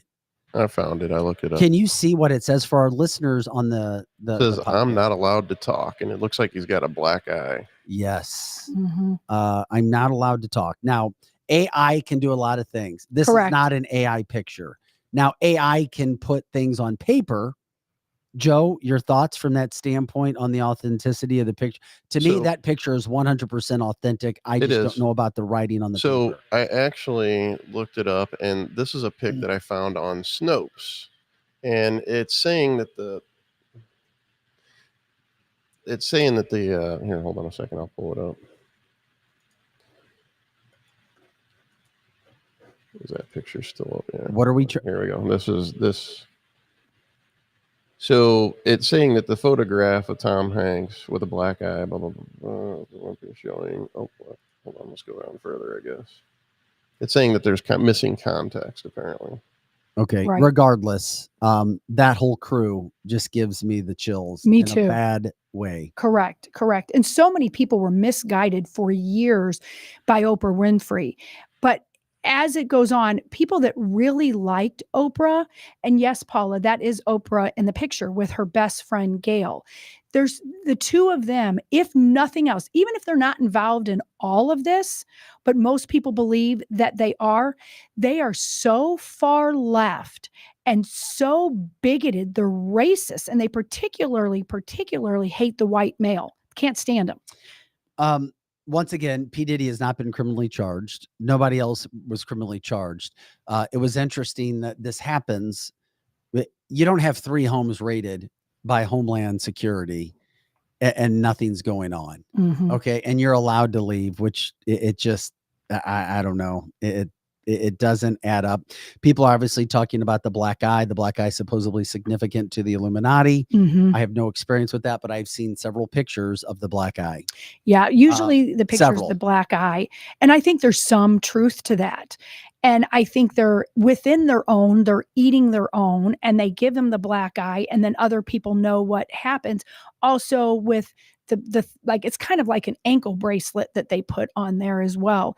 Regardless, the Illuminati is so dark and so ugly, and we've said this on the show before, a lot of these stars knowingly sell their soul for popularity Well, and apparently- fame. Person of interest, Jim Caviezel. Thank you.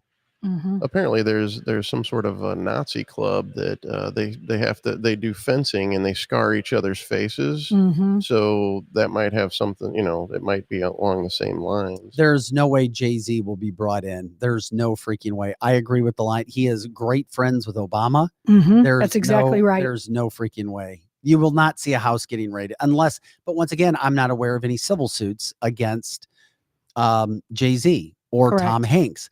When there's several suits against P. Yep. Diddy, Mhm. you start to think, okay, where there's smoke, there might be fire as Correct. well. And you open yourself up to that when all these civil suits come, or they just got, if he did something, just I mean, when you're posting videos like he did with that little girl, well, I was off the street and then Papa Combs came and took me off the street. Mhm.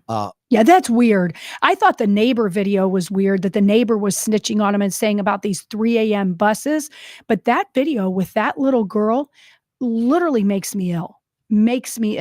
Because he's doing it for notoriety too. But the thing that wasn't lost on me the most was that he is black and he wanted that white kid to have a black daddy. Why? Why can't you just have a daddy? What color does it make? So that guy, whatever he's doing is so wrong and so sinister that something is going. I mean, there was a couple people arrested at gunpoint there in his house. So something's going on, but at this point, P. Diddy is not the one under arrest. Not yet. So it's a Not yet. story that it's going to continue. And we know the news cycle, things turn over, people start Mhm. forgetting. I mean, a bridge collapses today, which we showed, then that takes attention away. And something seems to happen every day. Trump news and lawsuits, and then you forget about things.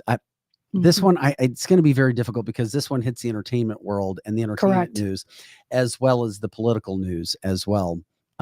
When there's that kind of video, Mhm. and it was interesting because how did the local news channel know or find out? Obviously, you have contacts. Maybe they said, "Hey, we're going to go do a raid on P. Diddy's house," but the guy was allowed to leave and he took off. Correct. And he took off to the Caribbean. Mhm.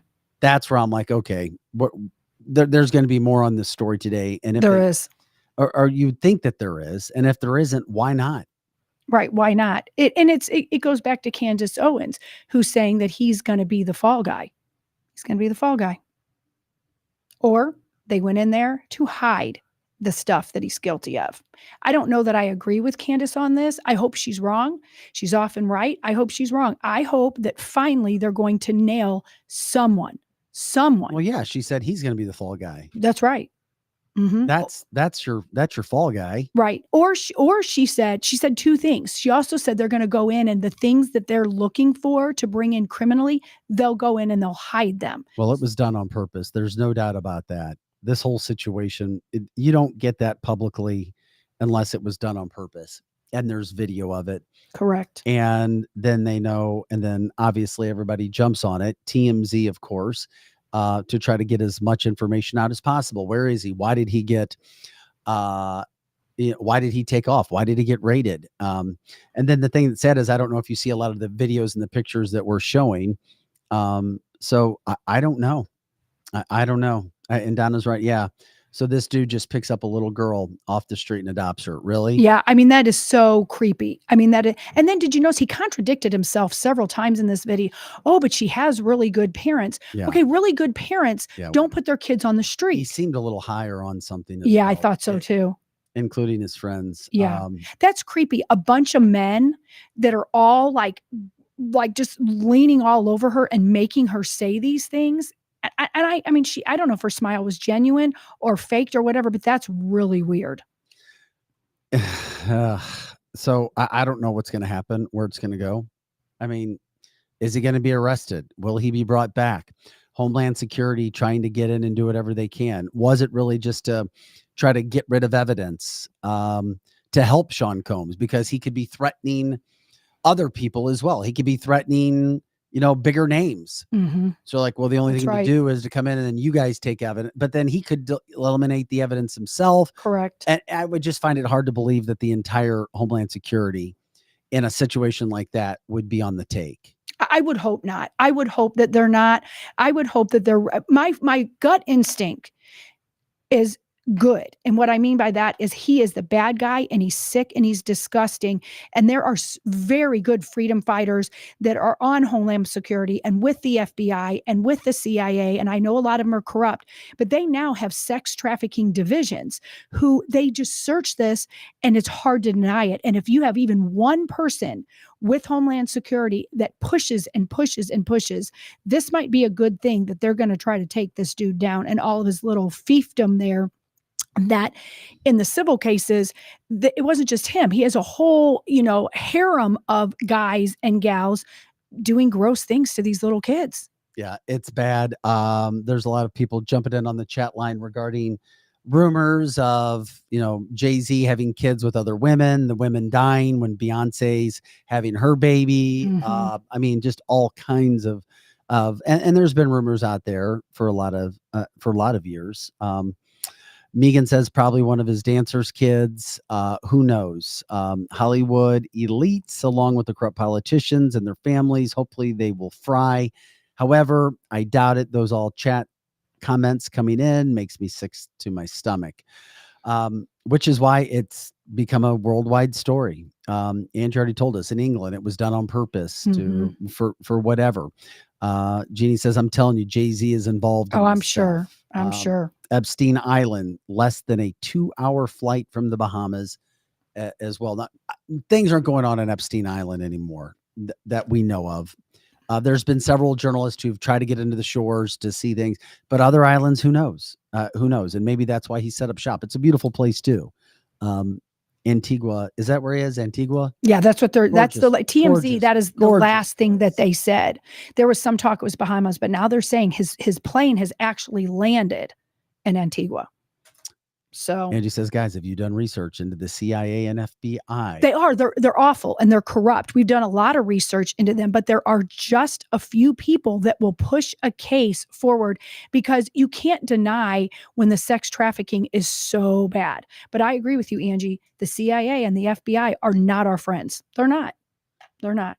But we know some people that work for Homeland Security and they are the good guys. There are some good guys there. They're fighting the bad guys within Homeland Security. but we're having somebody on Thursday that her husband works for Homeland Security.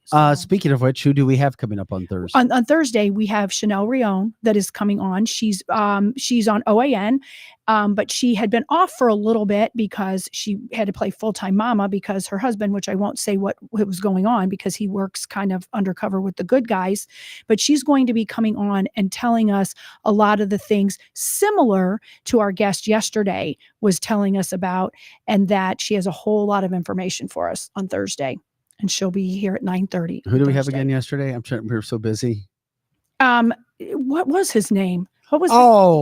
We had Simon. Simon Atiba. Yes. So when the whole time Simon was talking yesterday, because you talk about one of the good guys, he's one of the good reporters. Chanel Rion had almost the same thing happen to her, and she's got new information coming out. And there's others, in the White House. That's for sure. I don't know. What to make of all of this, except for the fact that P. Diddy had civil suits, several in a short amount of time. Correct. And then Homeland Security gets involved. Why Homeland Security would get involved? That's real interesting, isn't it? Because it's a sex Homeland Security, a child sex trafficking investigation, meaning trafficking out of these areas. Correct. Meaning probably across our border. Across the border. Across the border. That's the key. It's not that the CIA and the FBI, it's Homeland Security, which means it's crossing our border. Let's see from the chat line. Yeah, we got people talking about Kent. We appreciate Kent that came in as well. We're going to continue to follow the P. Diddy stuff. It's I think we need to keep following it. And it's not because we love to talk about the movie stars or anything, because for the most part, we don't. But this is huge. And I know Megan that works with us on the show, her claim to fame, so to speak, is difficult because she deals with people that have been human trafficked. My daughter does too. And so we've got to tell stories about this going on. Yeah, and if they're raiding his house, something better be coming on. You betcha. Something better be happening. It's not just happening. Nothing to see here. Correct. Not somebody of that noteworthy. And when you are a celebrity and you have all that money, you are treated differently, at least at first. You are. That's right. This all reeks of something really, really, really, really bad. I don't know. It does. Like Annette's saying, this all needs to come out. And that's the part that I am really pleased about is all this was going on for years that most of us didn't even know about. And now things are coming to light, and things always get worse before it gets better. And I think our country is in a huge uproar and a bad state. That being said, the good guys are coming after the bad guys in ways we've never seen before. There we go. Black Cherubim said, just remember, they did find the gun that murdered Tupac in his LA home. That's what TMZ had said. Lots of news doesn't get out to the general public as well. But I will tell you this as we wrap up this talk with Diddy. He's not alone. He knows a lot of people. Yeah, he does. He's connected to a lot of people. And the fact that Homeland is involved, searching, showing that there's got to be some sort of evidence of him going back and forth, him leaving something. There's just no way nothing comes out of this. There's not. And whether the fact that he hasn't been charged with anything yet, they'd have to get evidence, but so much so to actually go search and raid his homes. But at the same point in time, him know about it, which is I'm like, on one side, there's no way that he was not tipped off. But at the same point in time, if he was tipped off, then what could he have done to help himself or hide evidence if there was evidence at the same point in time? And we don't know that. And will we know that? We don't know. How many times has Diddy been to the White House? Several. Yep, several. Well, he was an Obama friend, and Obama and Biden at first, I think. What is sick is they've probably gotten away with this kind of stuff for so long and continue to do so. They continue to get by with it. Once again, civilly, he's dealing with the civil cases. Once again, he has not been charged criminally. No, he has not. Which is the hard part about the whole situation. This is cancelthisshow.com. We will continue to follow that. We did want to bring up one thing that's gotten pretty big. Tucker Carlson, just massive audience. He had on Tulsi Gabbard. And out of the blue, allegedly, Tulsi brought up the United States involvement. I know you were talking about FBI, CIA, and what they could or could not be involved in. She decided to talk about United States biolabs in Ukraine. And as part of this interview, and here's the soundbite, you'll hear her with Tucker, but saying that Mitt Romney tried to stop her from talking about this when she was a Democrat and he was a Republican. But anyway, here's Tulsi with Tucker. And I also find it interesting that all of a sudden Tucker has her on as her name goes on to a VP list. Yes. Interesting, isn't it? With Donald Trump as a possibility. Here's Tulsi and Tucker. If you happen to challenge them, whether it be on COVID or it be on things like it, and this was I think this was the thing that caused Mitt Romney to call me a treasonous liar, was saying, hey, there are U.S. funded, DOD funded biolabs in Ukraine that should be secured because there's a war going on over there, and the last thing we or the world needs is anything going on in those biolabs being unleashed in a way that could pose a threat to people.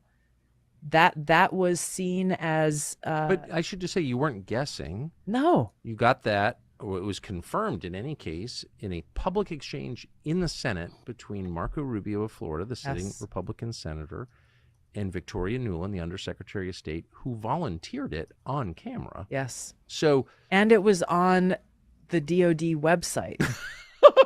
My God. Talking about their long history of funding these biolabs, not only in Ukraine, but in many other countries. Of course, because around the world, outside U.S. law. Right. So they can, and it's bioweapons research, obviously. But you were I don't even think you said that. You just said basically what the Undersecretary of State said in the Senate. Okay. Tulsi Gabbard, that interview, it's a really long one. They spoke for, I mean, that clip was over an hour. There's so much good stuff there. There's a lot of good stuff. Just to go to number one, what rhinos, Mitch, I keep, because he's the leader of them. Correct.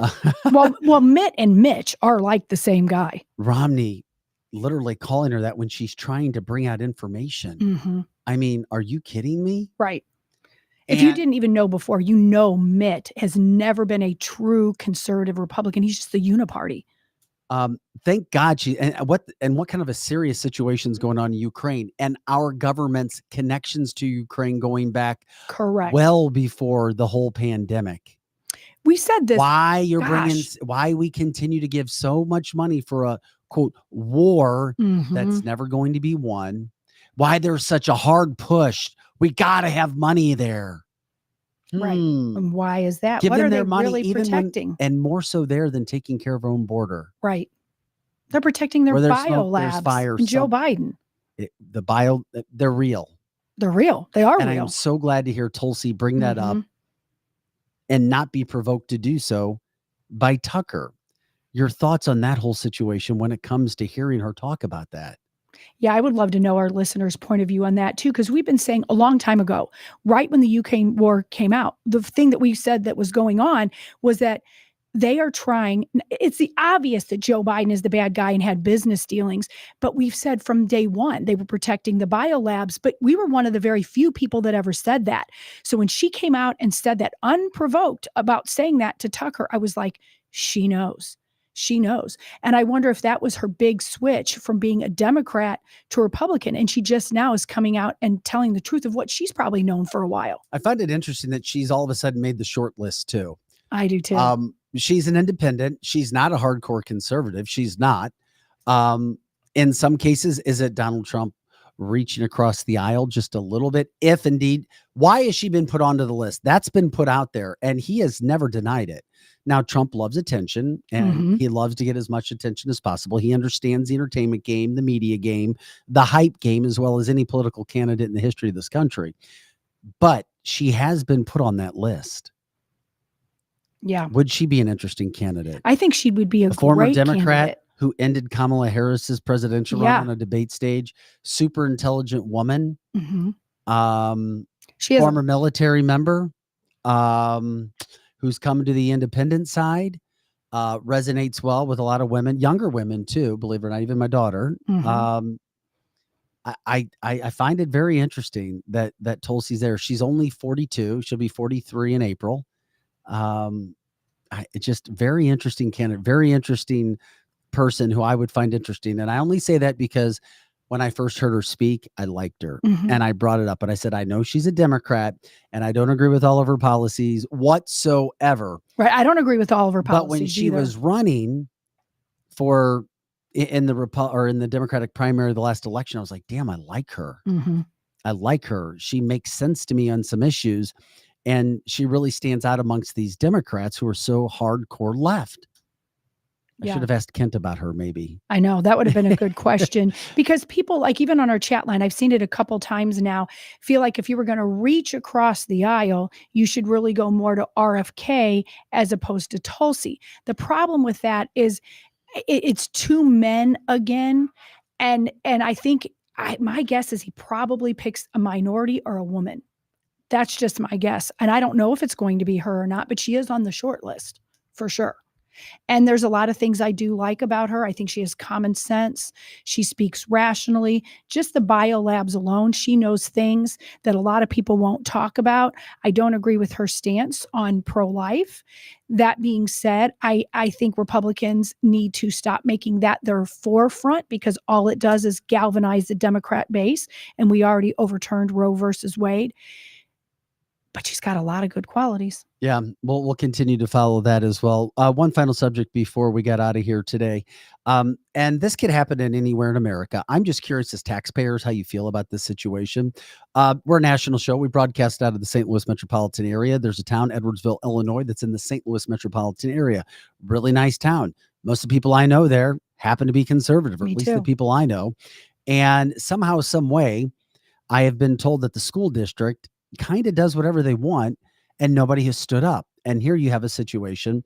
How would you feel if $6.8 million of your tax money for Edwardsville, Illinois, $6.8 million is being used not on repairing roads or infrastructure or going towards helping businesses or bringing anything else into the town? The school board has now voted to approve a $6.8 million remodel for gender neutral bathrooms. Once again, $6.8 million for gender neutral bathrooms. This was approved last night at the Edwardsville School District school board meeting. One speaker said, "Are you kidding me? Using our tax money that I earn to do something I oppose? It's so wrong. Shouldn't even really be a is. consideration. It's wasting the public's time and our tax money." And all the while, our children, especially in Illinois, are falling so behind in the rest of the world on education. And we're here worried about the bathrooms, accommodating people with mental illnesses. It's just, it boggles my mind that we're even talking about this. And you're right, Vic, Edwardsville has a lot of great conservatives that are awesome. They really are. But as Bindi says on the chat line, our school districts have so much power and no one really stops them. No one. And that's why we bring school board members on, and we always will. And not only here, but across the country. We continue to bring these stories up no matter where people are, because it doesn't just have to be in the St. Louis metropolitan area. It can be anywhere. I did speak to one of my friends via text, and he was like, he's like, I'm telling you, it's been this way forever. That's why we, quote, bring our kid to St. Louis for a private school.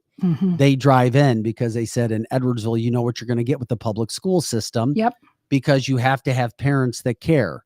Now, he said that they spoke out a few times and then that was the end of it. They Correct. just didn't. They're like, okay, we're done with this because we don't feel like we're going to be able to change it. Mm-hmm. But he also felt as if Edwardsville parents need to stand up and do something about Correct. it because they're just sitting there and not doing anything comfortable in their lives. Mm-hmm. But to other kids in Edwardsville, guess what? They're also coming over to St. Louis for private schools. They're crossing the river from Illinois into St. Louis to get away from the liberalness that is Edwardsville High School. Not everybody can do that. No, not everybody can do it. And what's sad is if you can get your child into a private school because you can afford it, that's probably what you want to do these days, because as you're fighting the schools, your kid is still sitting in that public school. That was my thing. My oldest two, who are much older, we had them in public school for a while. I did want to do the public school thing. And my oldest is 32 and my next one's 28. Even back then, I knew the public school was not the public school that we went to. I can't say that they were totally woke then. And I tried to fight it. But then at that point, I thought my child's entire childhood is going to be there while I'm fighting. And they're getting all this woke ideology coming on. And even back then, they didn't call it woke.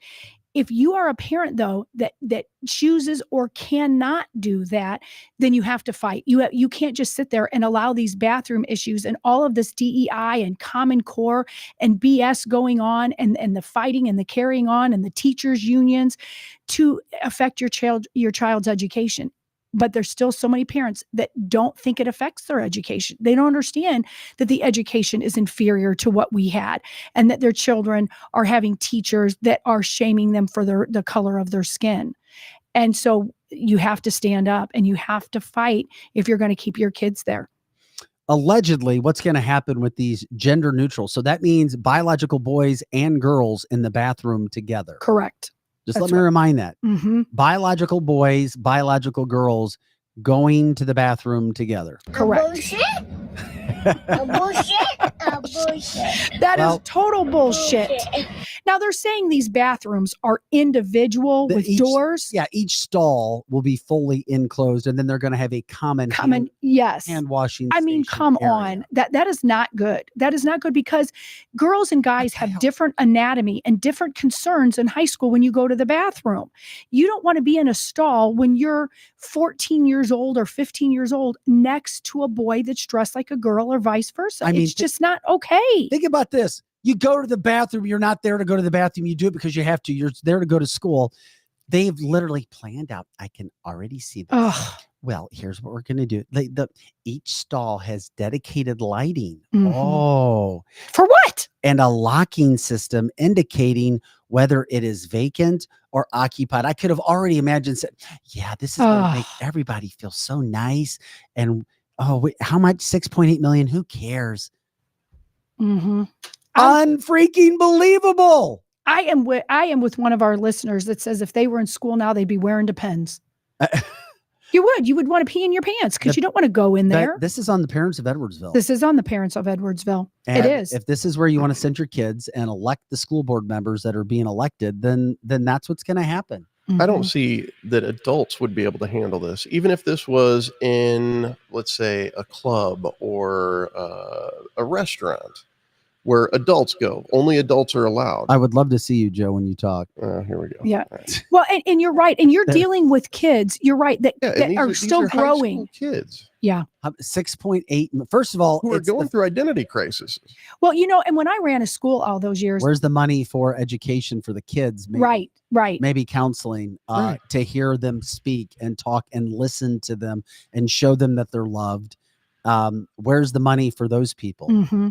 And where's the sanitation? And what I mean by the sanitation is the bathroom are not going to have a sink in them. And every time you come out, you're touching the doors and stuff. And then you've got this central trough type thing in the middle. Where's the health department? I do believe that there are real bathrooms as well. There are regular bathrooms. You don't have to be subjected to that. So there is. So there's still regular bathrooms that you can go to, and you don't have to go to this. Correct. Okay, well, that's better news than I thought. But the money that's still being my factor is the money. $6.8 million of tax money. That's right. Why I thought to accommodate this bathroom issue. That's when you know that people who have no common sense are the ones running our schools these days. Yeah. And like Megan saying, anyone who supports this is a pervert. Well, here's the other thing. She said it. There was a woman, maybe a mom, who spoke, quote, "This is an excellent opportunity to validate transgender students as they are." Another speaker said, "This is to make education a safe space for them." I commend the board on moving forward with this. I guess she's probably on government subsidy. I don't know. Or you have a child, because if you're a parent and your child is going through this, that's a big deal. Another parent said, you give a boy an opportunity like this, they already have issues at the high school with other boys. Correct. And girls trying to attend the same bathroom together for reasons that my 11-year-old doesn't need to talk about or hear about at this point in time. That's an issue. You talk about locker room talk. Imagine what's going to be said there in that little hand trough thing. Could you imagine? I mean, I remember back in the 50s, 60s, well, I wasn't born in the 50s, but that you heard like kids got stuffed in a locker and stuff like that. This is way worse than that. Well, this Patrick Shelton, I don't know how the hell Patrick Shelton, the superintendent of Edwardsville, is in that position. Will he continue to be in the position? I love all teachers for trying to get involved if he was in fact a former teacher. Now, sometimes that happens, sometimes it doesn't, when you really try to care for kids. However, to say that this is a good thing, are there no other issues at Edwardsville High School or within the community that they need the $6.8 million then to focus on an updated private lighted bathroom as a safe space? The superintendent literally said this, regardless of how you feel, just trying to bring the facts to the table. He says their main focus is to create a private, safe space for each student. I don't think that is a private, safe space. I think it's the opposite of what they're doing. It's the opposite. And then a parent that was against it said they're addressing one issue that parents have said is a problem: security and safety of the students going to the bathroom. But I think that this is going to open up a whole nother box. I think so too. Of problems and risk for students as well. You're changing one for another. That's a really good the board point. voted to send a part of the project back to the bidding due to a board member's company being allowed to bid on the initial proposal. Yeah. Okay. So then they tried to get it through. A board member's company was going to do the construction. No wonder. Money. Yep. So it boils down definitely to a big somebody motive. made money. Well, it's definitely a big motive, and kids are not really being cared about or thought about, as we've been talking about. Anyway, this is the fastest 2 hours in podcasting. That's another one of our fastest shows. It just happens like just flies. And I'm glad we got Chanel Rion back on Thursday from Correct. OAN. She's been a favorite guest when she's joined us in the past as well. We're grateful for everybody jumping in with us today. We had a lot going on. We'll do it again tomorrow. We're here Monday through Friday, 8 to 10 a.m. Central. All the time on our website, canceltheshow.com. We're grateful for this. It's not a boasting or a bragging, but we're grateful that we have the number one most downloaded show. Number one downloaded and streaming show in St. Louis. And News Talk St. Louis area. And it's because of you guys. And it's not just the St. Louis metropolitan area. We're a national show. And it's because of you guys jumping in. We appreciate you jumping in on that. We're grateful for that. If you know of anybody who wants to advertise, donate, let us know. You can email us, Vic at cancelthisshow.com, Lizzie at cancelthisshow.com. We have a donate button on the site as well. We're grateful for you guys being a part of the show every day. And we're here Monday through Friday, 8 to 10 a.m. We'll do it again tomorrow. And then, of course, Chanel on Thursday. Yep. It's going to be great. And there'll be more. And if you guys listen to the show before the show, Vic will be dancing for you again tomorrow. Maybe a little. And if you didn't hear it, you can go back to the beginning. We like our listeners and viewers. I won't do that to them. Okay. Yeah, he will. All right. Guys, have an awesome day. For Pro Joe, who we got to see a little bit today, and Lizzie Sparks, I'm Vic Faust. Thanks again to Kent Gray, attorney and a new delegate for Donald Trump in 2024 for the state of Illinois, joining us today to talk politics and election. We'll see you tomorrow for canceltheshow.com.